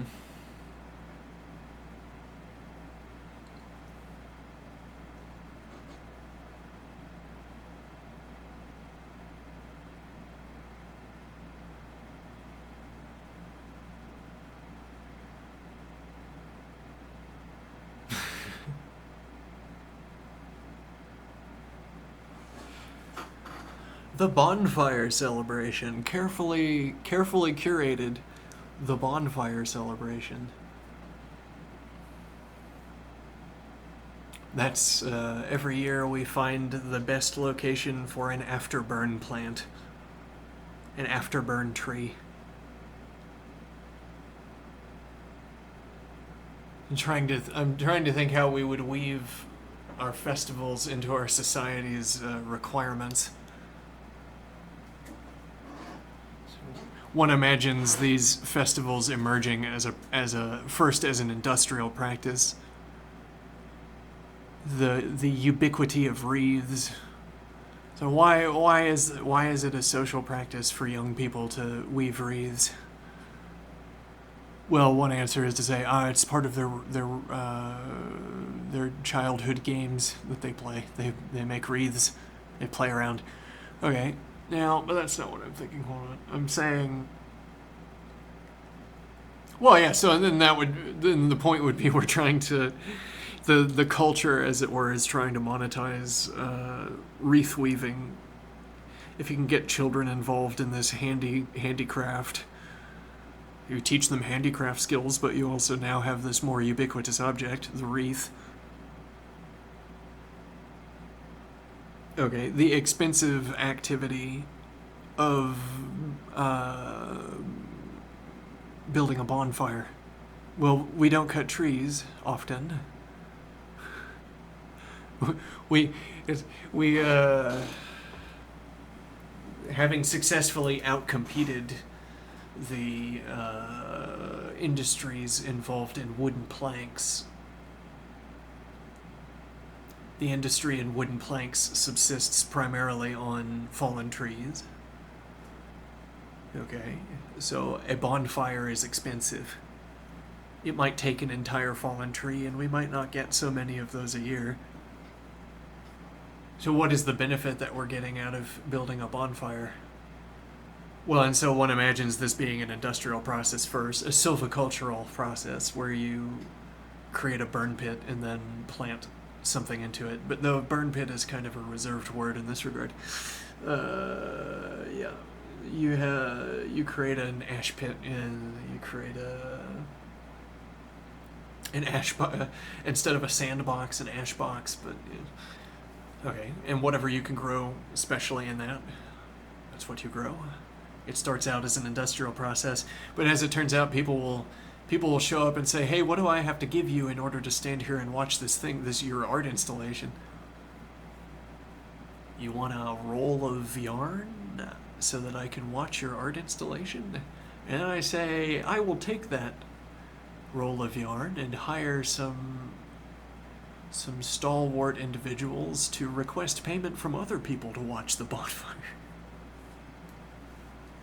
Someone comes up, I'm performing the bonfire industry. Someone comes up to me and just hands me a wreath, just gives it to me. And at the end of the night, I have a big pile of wreaths. Or we trick the people of town. We say it's a festival. We make these fine grass wreaths. Everybody wears them as crowns. They get to dancing, and their crowns fall on the ground. And then at the end of the night, at the end of the festival, we go through and gather up all of them. That's our payment.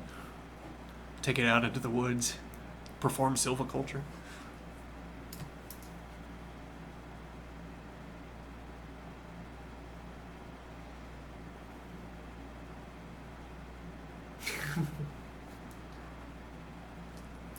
And then there are benefits of attracting a lot of people with food to one common location.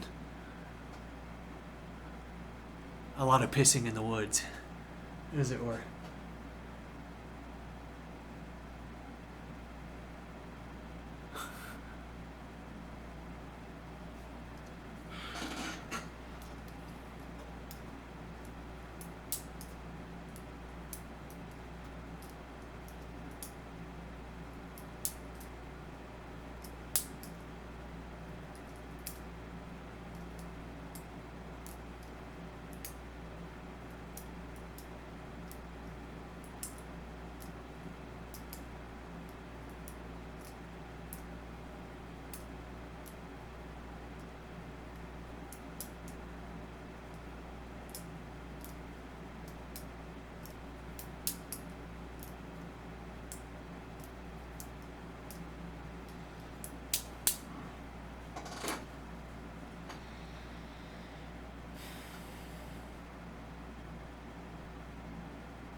This reminds me of the weasel thicket story we told. Well, fall is upon us. This story is a little bit macabre. Macabre. Our rose bush in the woods. The weasel thicket. I cultivate a rose bush in the woods. I clip its internal thorns. I build out the bush. I make a weasel house out of a rose bush. The ferrets, sure. They can, it's not burrowing into the rose bush because they don't have to do anything. They just walk into it. The little circular tunnels fit to their body. Wide enough for them, but not wide enough, e.g. for a wolf. Alright. Now, our ferrets have somewhere to run in the event that they find themselves outmatched in the forest. Yes, but we had training for our ferrets. They can chase smaller rodents into the rose bush. But you don't want to imagine that. No, but it's doable is the point. How do you feed a rose bush? How do you... The carnivorous rose bush, yes. Like a chamber in the rose bush that has thorns facing inward. And we teach the ferrets not to go into that chamber. But then we teach the ferrets to chase rodents into that chamber. And if the ferrets can pick the carcass out of that chamber, then they can do it with it whatever they want. And whatever's left behind, maybe some blood, soaks the roots. We have the biggest roses in all the forest. But so the story continues with a stag. We'll play out a scene. The trainer for the ferrets, comes by. Chasing or chased by. Some animal trips over into the rose bush. A bunch of ferrets emerge.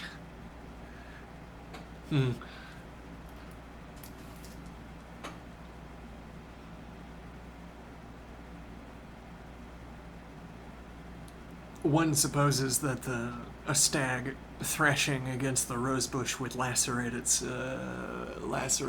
in numerous positions, which makes tracking easier if it somehow manages to escape the bush.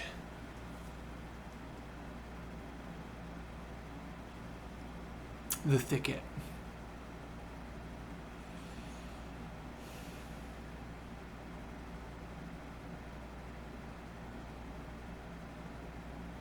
What made me think of that? Well, the stems of roses. I'm thinking of... In my fanciful vision of a rose bush, you get rosewood. I mean, you get stems that harden... Well, so stems of roses are still green. I don't know what taxonomy is used to designate that observation, but the stems of roses are still green. And yet, so far as I know, those stems will turn not green, will harden into wood. Or else I don't know how rosewood emerges. Maybe it emerges in some completely other way. But okay, so the rosewood becoming it's the stem of a rose bush becoming tree-like in diameter because we keep feeding it rodents.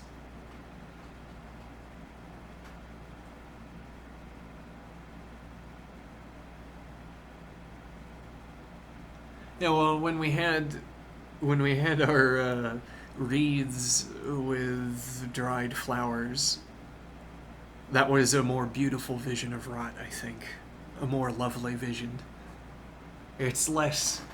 well, I mean, the rosebush is a little bit targeted, don't you think? I mean, we're specifically propagating this rosebush to entrap...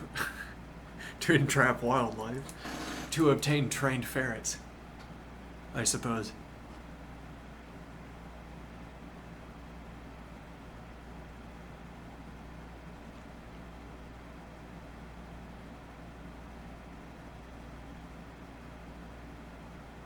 Fun idea.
Okay. Then what?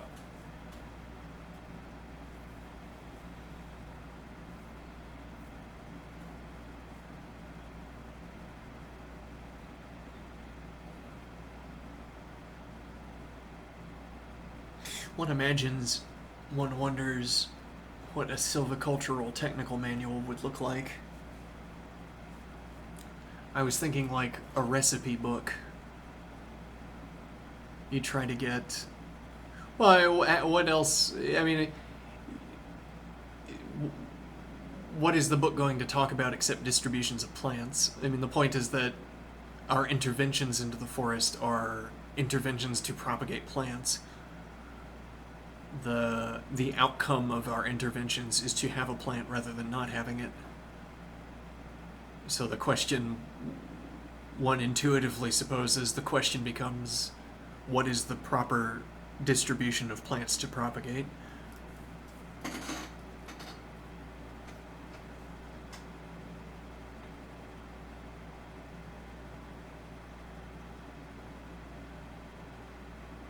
The proper distribution of plants to propagate.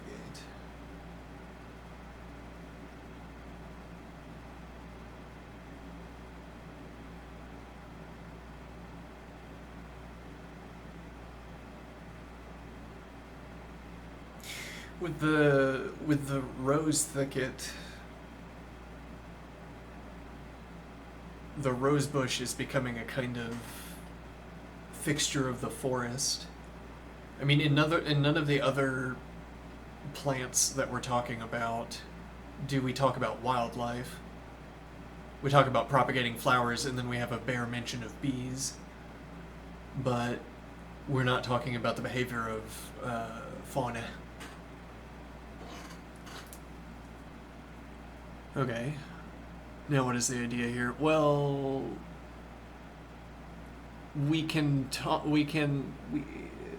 technical manual tells us how to grow rose bushes. We don't have to grow it with motivation. We don't need a technical justification for growing the rose bush if we observe that it entraps animals. I mean, the book tells us how to grow that rose bush without regards to our purposes for growing it.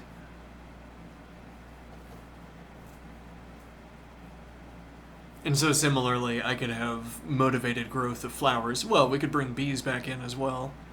The point being, bees would be fauna, deer would be fauna. Fauna. Okay, and now it's like a carefully curated flower. So suppose the technical manual gives us a patch of dirt around a stem for a flower. It says, here is a depiction of a flower. Orient yourself relative to a plant until what you see is the same as what is in the book. This will happen when you are roughly 5 feet or whatever away from the stem. Okay, and when your view is unobstructed by intervening plants. Okay. So now that you've situated yourself relative to this plant, so that what you see on the ground is the same as what you see in the diagram, you'll begin to notice differences. The stems have different splittings, branchings, different bends. The nodes are in different positions, or the lengths of the rods between nodes are different relative to the diagram. Proportions aren't the same. Or the plant is in a different stage of blossom, in a different stage of growth, though then there might be a different page that shows the plant in that different stage of growth. And now the technical manual points at the diagram, and you could do the pointing at the actual plant as well. And I say you brought the manufactured item to the plant, to the flower. It's a block of nutrients, suppose. You dig in your pocket and you say, I sure did. All right, now look at the diagram, and it tells you where to put it. Okay, and now that, to the best of our knowledge, that's the best place to put it, one supposes, or else we would have put something else in the technical manual. Okay, and that technical manual is good enough for whatever is promised by the technical manual. You plant the block of nutrients and the flower survives, e.g., supposing various confounding conditions in the surroundings are not met.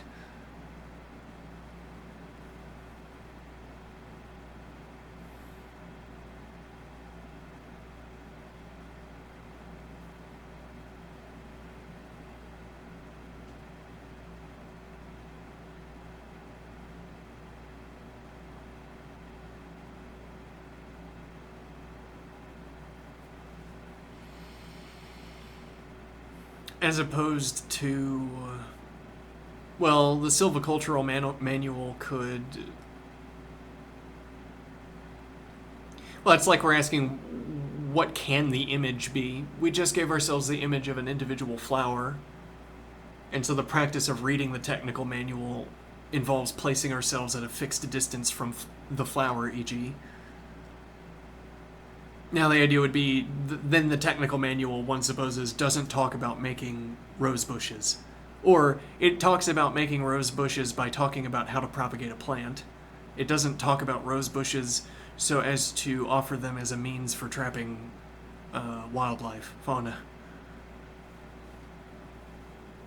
But similarly, the technical manual wouldn't talk about flowers as something you could place in rows to make the bees' activity more productive, more efficient. If the flowers were just in even rows, the bees could take off, land, do the flower thing, take off, land, do the flower thing, in a harmonious cycle, in a nice orderly fashion. None of this having to search, none of this having to go long distances, and thereby we propagate bees by making, we set up the flowers in an arrangement that makes hive making more efficient for bees. Okay, now that would be like a machine we could make out of a flower garden. I say machine, well, like the hive, I suppose, if we harvested it. But really it means an order we can produce. I don't know what to say here. I mean, if nothing else, you'd have the ordering of the industrial activity of the bees, supposing everything went according to plan and they followed the neat ordering. They might not. Then we would have whatever we purported to have constructed. Yes, but what are we purporting to have constructed? Let me think here.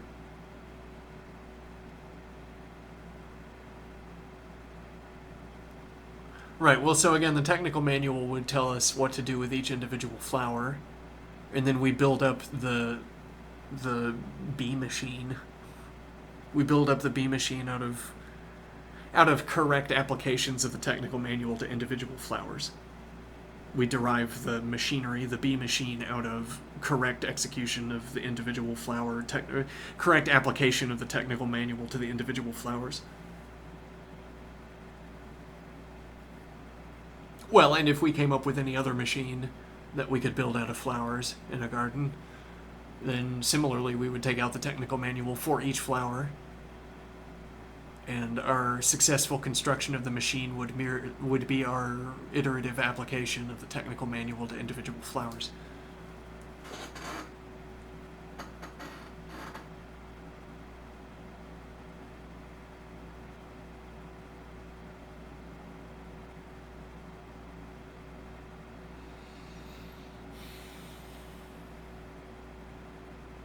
Or the technical manual could tell us what machines we need to produce. Or the technical manual could tell us what proportion of life we need to obtain. Or the technical manual isn't a technical manual. Maybe it tells us a story. And we find that if we read the story and then look at the woods, we know where to place the wreaths. We know where to place the efforts so as to grow the forest.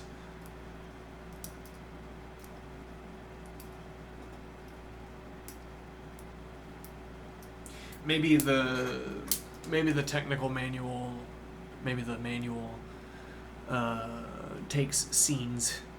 It's like, here's a depiction of a glade, the standard glade. Here it is.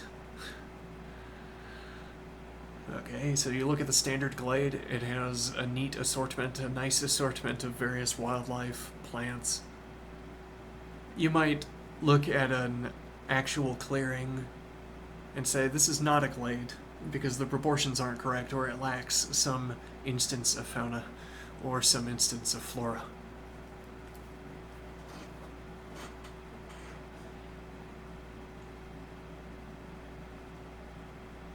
Though, and then, I don't know, I guess the text beside the diagram is a story for why this is the ideal glade, or the standard glade. The standard glade requires these components because requires these instances of wildlife for these numerous reasons. Allow me to relate. So I will play a scene forward from this diagram. Here's a log for how this diagram plays out. Okay, it records all of the movements of the various animals, records their hunting, catching, etc., their sleeping. Okay, it records the wind, it watches the seeds. And well, if I watched an actual glade play forward, I would merely need to write down what I see, with a checklist, for instance. And then this would be telling the sequence of events that unfolded in a glade. And now I say, I focused in on these events in the glade because they're the ones that are relevant to the story I tell. Or this is my storytelling. My referencing of these characteristics of the glade is my storytelling. And you'd have to infer what the story is, because you want the same story to play out in your glade, wherever you are.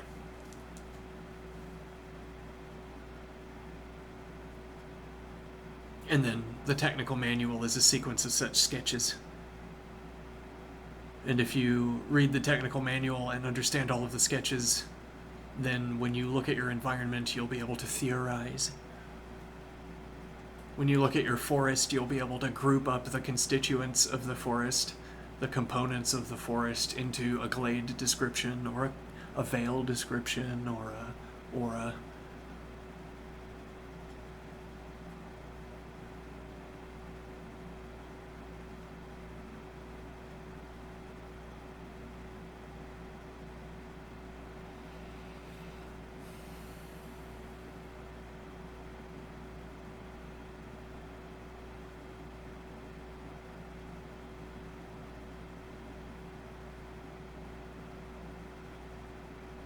Interesting. Yes, and profitable.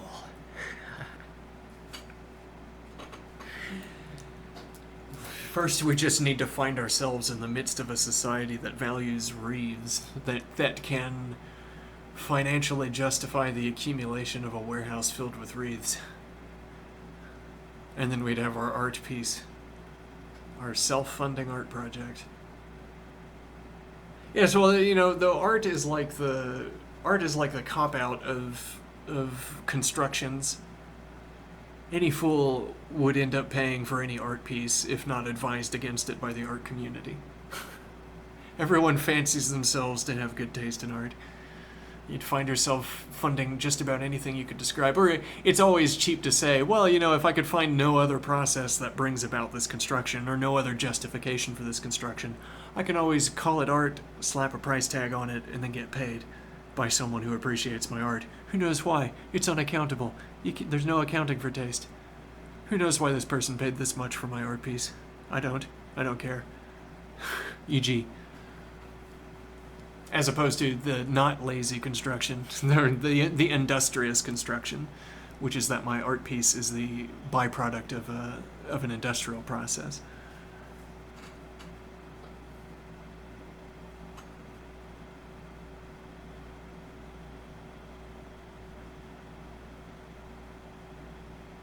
Well, and the point would be then I don't need the event of someone paying me money to talk about how this construction comes about.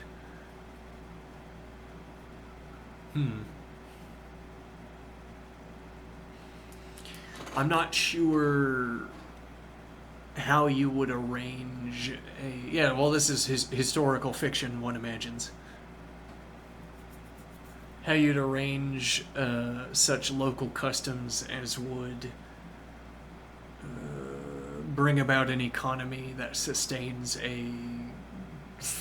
sustains wreath making, sustains wreath hoarding, sustains the utilization of wreath as if it were a parallel currency because there are so many of them about. But also, well, I mean, the work that our silviculture story is doing is putting a price tag on a wreath, like a baseline price tag, as in it's valuable to dispose of wreaths. So we proposed it's valuable to dispose of wreaths because you deposit organic matter. I mean, if you make them wrong, like you could maybe pine needles, for instance, might be poisonous to non-pine, and then if you make your wreaths with pine needles, you're poisoning whatever you, e.g. I'm not sure that's the case, but if you could pick a plant where that was true, I imagine. Okay, so we have... Let me think here.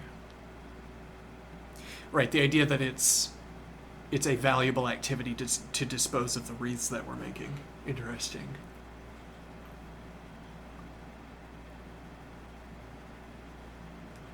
Why do I want that idea? Well, yeah, then it's like we want our, for any activity in our village that involves disposal, we want that activity to be wreath-based. Festivals create a lot of waste because a wreath, once it's fallen off your head, a wreath is waste. Okay. One supposes, I don't know, it's gauche to pick wreaths off the ground and then put them back on your head. Maybe the ground gets muddy after we've been dancing, so you don't pick them up.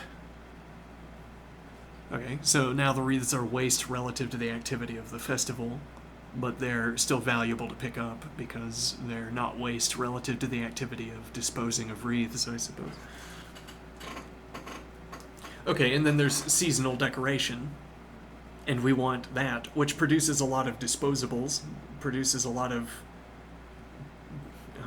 disposing of. We want... So we're saying we're trying to capture disposal share. I mean that our village disposes of some number of objects over the course of the year, or some amount of mass disposes of some amount of waste over the year, and we want as much waste share to be occupied by wreaths as possible. Well, if for no other reason than that we have a systematic way of disposing of wreaths from which we found value. We don't have a systematic way of disposing, e.g. of glass, if you were breaking glass in the village, for instance. Even for that matter, we might not know what to do with broken ceramics. Might not have an industry, as it were, whereas for handling broken ceramics, for instance, if we don't have any potters in our village because we don't have any clay, at least none that you can have, because you'd have to dig it up and be disruptive to the forest, one supposes. Alright, then to the extent that pottery or ceramics are reclaimable, we don't have anyone who can reclaim them. Okay. So if you wanted to make, well, as it were, so now we want tightly woven wreath baskets, or we want the wreath making activity also to facilitate the weaving of baskets. Okay, and now when you break your basket, instead of breaking your clay pot, when you break your basket, we can dispose of that in much the same manner as we dispose of the wreaths. Can be incorporated into a process much like the one that we've been undertaking with the wreaths.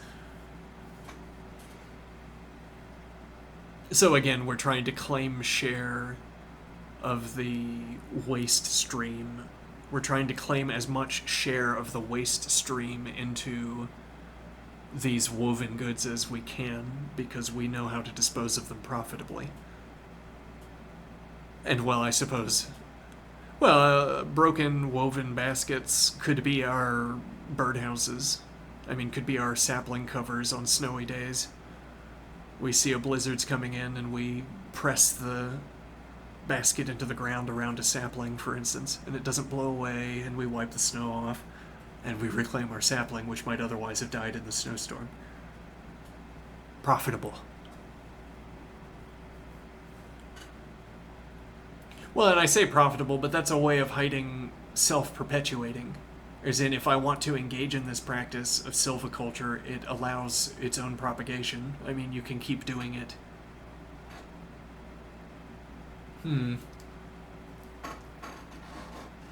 Whereas, if I wanted to make a habit of burning wood, if that was the activity I wanted, an art project, I make carvings and then I set fire to them. Not self-perpetuating.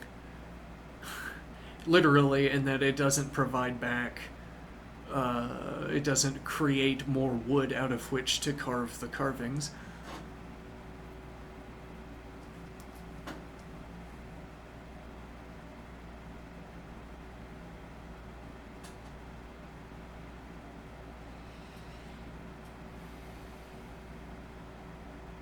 Flights of fancy.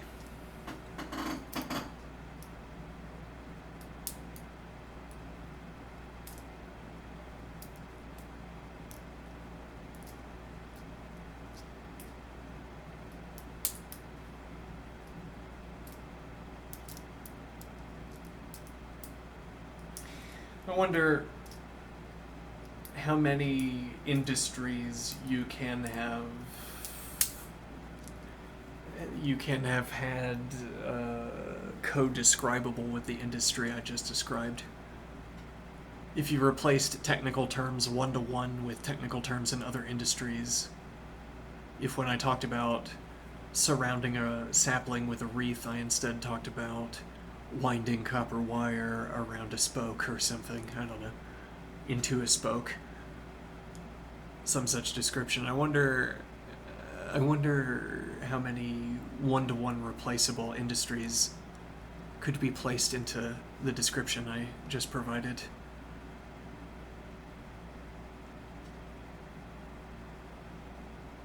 This is like saying if you told a story of the investigation we've undertaken up to this point, how vague would you have to be in order to capture... Well, no, what am I thinking?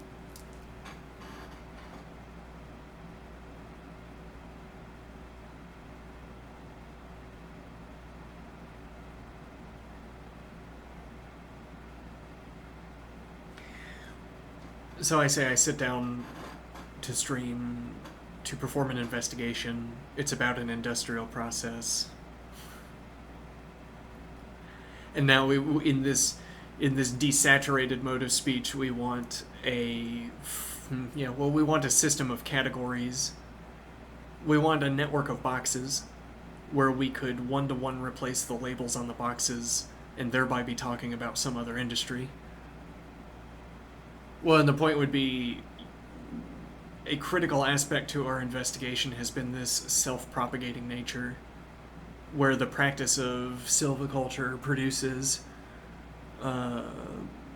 leaves an accumulating residue of the resource that enables more of the silviculture. So similarly, other industrial activities. Well, and now a baseline here would be an industrial activity that involves metal, and we receive as payment units of metal. If we get paid more units of metal than go into the making of the object, we come out with more metal than we started, and then we could perform it again. But so again, how many words can metal have been? That description, that system of categorization, didn't have much in the way of specification. It looked like it did, maybe. Because you feel like I'm importing metalworking, for instance. I'm importing metalworking into this discussion. There's this underlying complexity to metalworking that you suppose I am placing in the background of this discussion. So it sounds like, well, you can't have been talking about woodworking instead of metalworking, because look at all of the specifics to metalworking. Okay, but I haven't mentioned any of the specifics to metalworking. I just used the word, and since the activity we're talking about is word replacement, the point would be that I would need, if I began to dig into the specifics of metalworking, we could run into an activity that does not, or we could try to dodge cross categorization. We could try to come up with a description of our activity that immediately forbids. But one tries to do this by saying metal. I say we're going to talk about metalworking. Okay, that could mean anything. Yes, but it means that we'll be working with metal. Okay, but that also is merely word-to-word replaceable with working with wood or working with twigs, wire.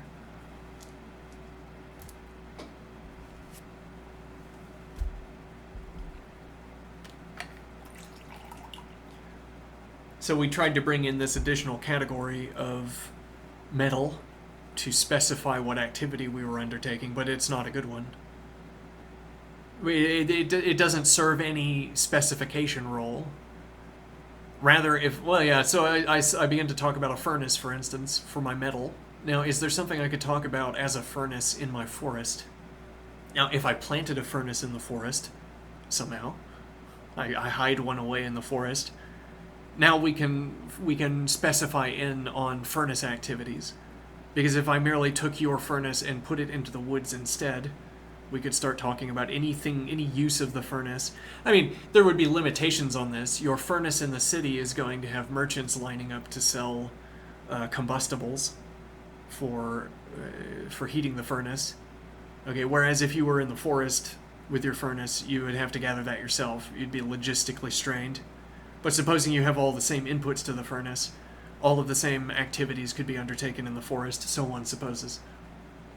At any rate, if I say you pick up the hammer and you lay it on the metal, you hammer the metal, there aren't any intervening differences between the forest furnace and the city furnace that make this into a different description.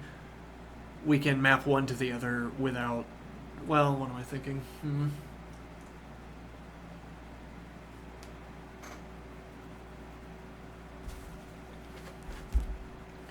Well, I could desaturate a furnace, and I could say that a furnace is where we take a resource and we reorder it. Or I could get more specific. I'm not sure how exactly. We spatially reorder it. Okay, and in the furnace that means making an iron rod, but out in the woods it means making a wreath, I suppose. Or bundling twigs together. Which would also, if we were bundling twigs together, make a straight line as with the rod, so we could add this additional specification without clearing either out. I was reordering material spatially into a rod. Rod in one case being a bundle of sticks, and rod in another case being an iron rod. I could try to think about, well, if for instance my forging method was to take wires and melt wires together. Okay, now the bundling process of the twigs can be described more closely with the bundling process of the wires. I bundle up the wires into a bundle. I use twine. I form a knot. tie a knot.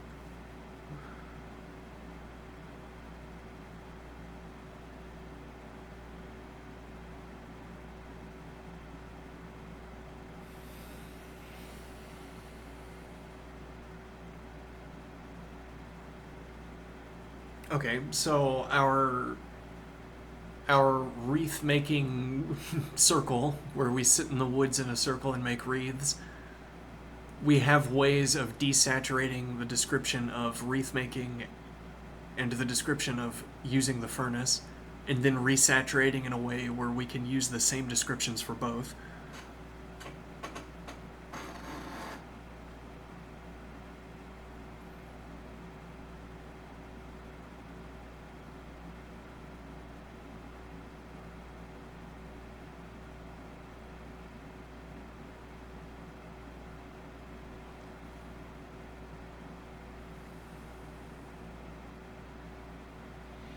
Or maybe I would want to reserve furnace for. Well, I could have a tile, as it were, of forest that I call a furnace. The silvicultural manual has a chapter, furnaces. Okay, and what are they? Oh, they're as green as can be. There is like a collection of plants that can efficiently harvest grass wreaths, for instance. Do you find that you have an overproduction of grass wreaths? Here is a design for a furnace. Okay, if you plant more and more grass wreaths into a furnace, you'll get the good kind of rot and not the bad kind, I suppose would be the payout.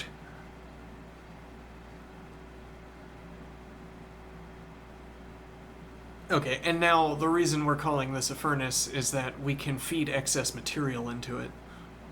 Okay, but that isn't so much a description we apply to a furnace. I mean, that's not, say, as it were, the financial rule of a furnace. Here, grass wreaths are a byproduct of our society. They're taken from the waste stream, if nothing else. They're a byproduct.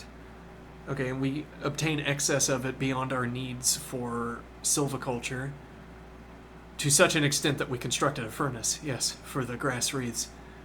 Okay, now the idea is, well, I mean, a metal furnace doesn't take excess metal. I mean, you could structure.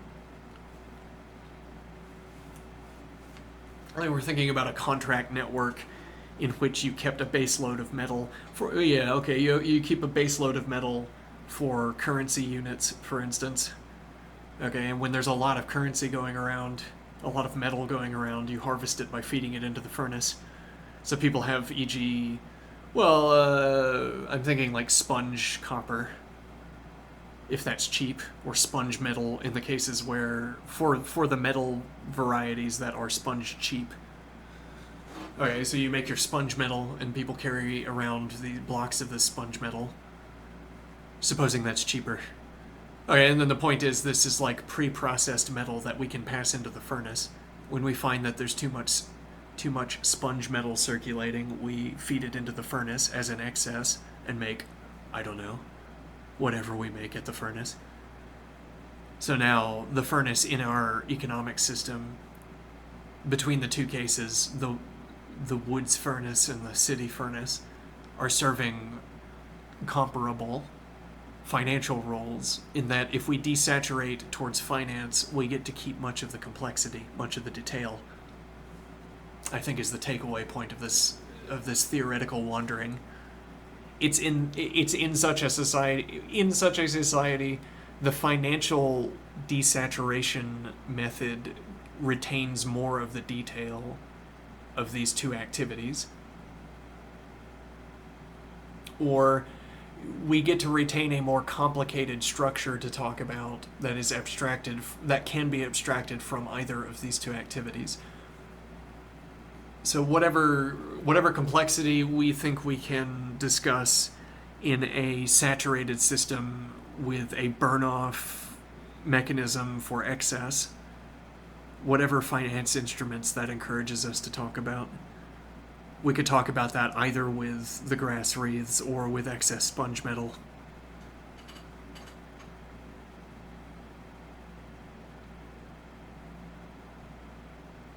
So the utility of this analogy. Well, but yes, so stepping back towards finance as a mode of description retains structure. It retains the complexity of our descriptions. Whereas if I merely say both building or operating a silviculture, a woods furnace, and a city furnace are activities, that doesn't retain any structure. It only loses detail. Now, also, though, if you step back towards finance, that also loses detail. You lose all of the differences between working with grass wreaths and working with metal wreaths. Or you only retain the differences between these two activities that are financial. So, for instance, you had a quantified value for sponge metal, and you had a quantified value for grass wreaths. When you desaturate in the financial direction, you have values, you have numbers instead of having technical manual descriptions of metal or technical manual descriptions of grass wreaths. Okay, but you have the same finance object. You don't have to shed any detail of the finance object, which is maybe a way of observing that you do get to keep numbers, or that you can talk about processes that operate over numbers, in either case, as your object of discussion for talking about finances, or for talking about contracts. So you shed all of the industrial details, but you get to keep all of the finance details, and there are finance details to keep. As opposed, again, if I desaturate merely by saying they are both activities, there are no details to keep. Or now there is laid before me the daunting task of comparing woods furnace activities with city furnace activities.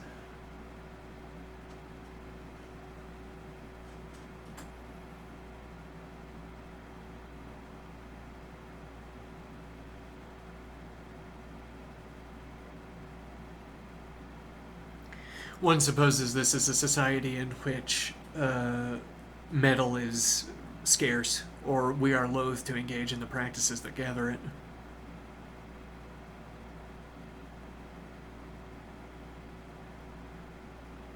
Now, to create a finished metal good is an occasional event. Well, no, then that wouldn't sustain. I mean, that would be off comparison. I think I'd say, because the woods furnace is not about a scarce event. I mean, we have the woods furnace effectively to burn off our grass wreath supply. When we industriously engage in the market and we accumulate so many grass wreaths, and we find that we want to offload some of them. Now, we imagine a constant but fluctuating supply, constant in supply but fluctuating in value, in quantity, a supply that heads to the furnace. Now, this is more like feeding a furnace with the city.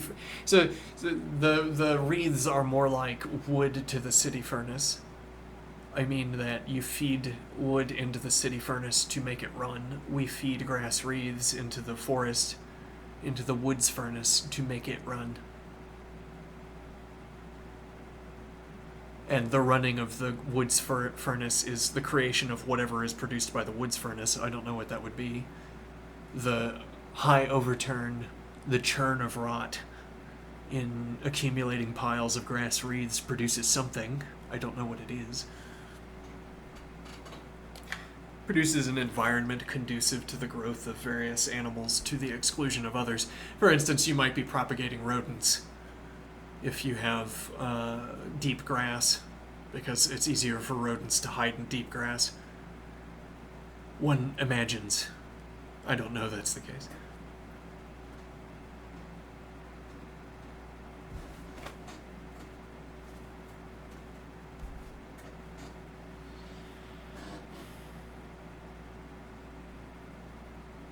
So the woods furnace takes grass wreaths as combustibles, and its iron rod is a small society of mice, small society of rodents,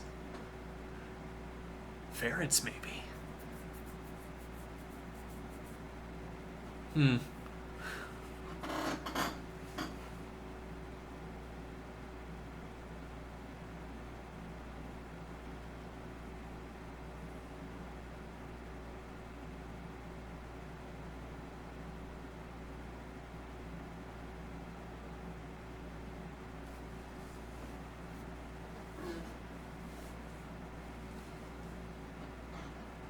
No, what?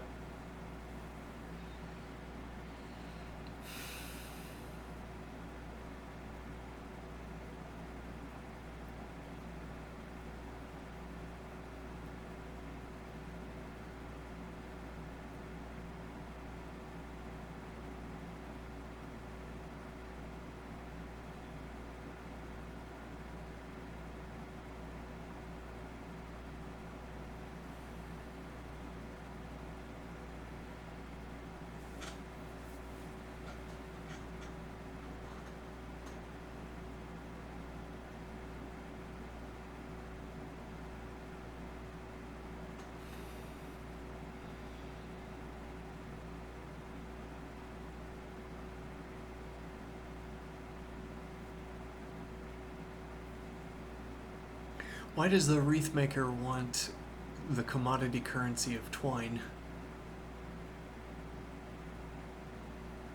I suppose spinning fibers would need to be a ubiquitous activity. Uh, Whoever of the household stays inside as a, or you could have social circles. You gather around and do spinning, spin wire, spin thread. Yeah, not thread. Cord, whatever. Now the point would be that if every household had someone who undertook this as a pastime, every household would have access to the commodity currency of twine. And then, well, because you need the wreaths to be ubiquitous, I suppose you're trying to obtain penetration into the decoration market, e.g., well, and what you want is to maximize the number of sales because you want, as it were, you want you want to be able to provide the service of gathering up the waste stream. This is a way of propagating a garbage service, yeah, and so we set up the cultural activity upstream. We popularize wreaths as decoration, and then downstream we recollect the wreaths and we use them to propagate the forest. And we get paid to get it too. Or that is the payment, and we pick up other waste as well. I don't know.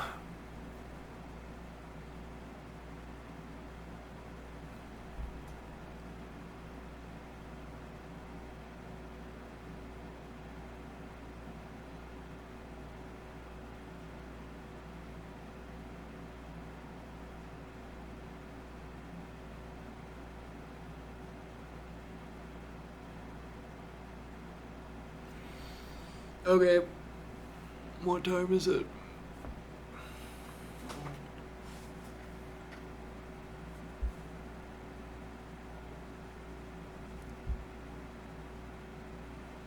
Well, okay.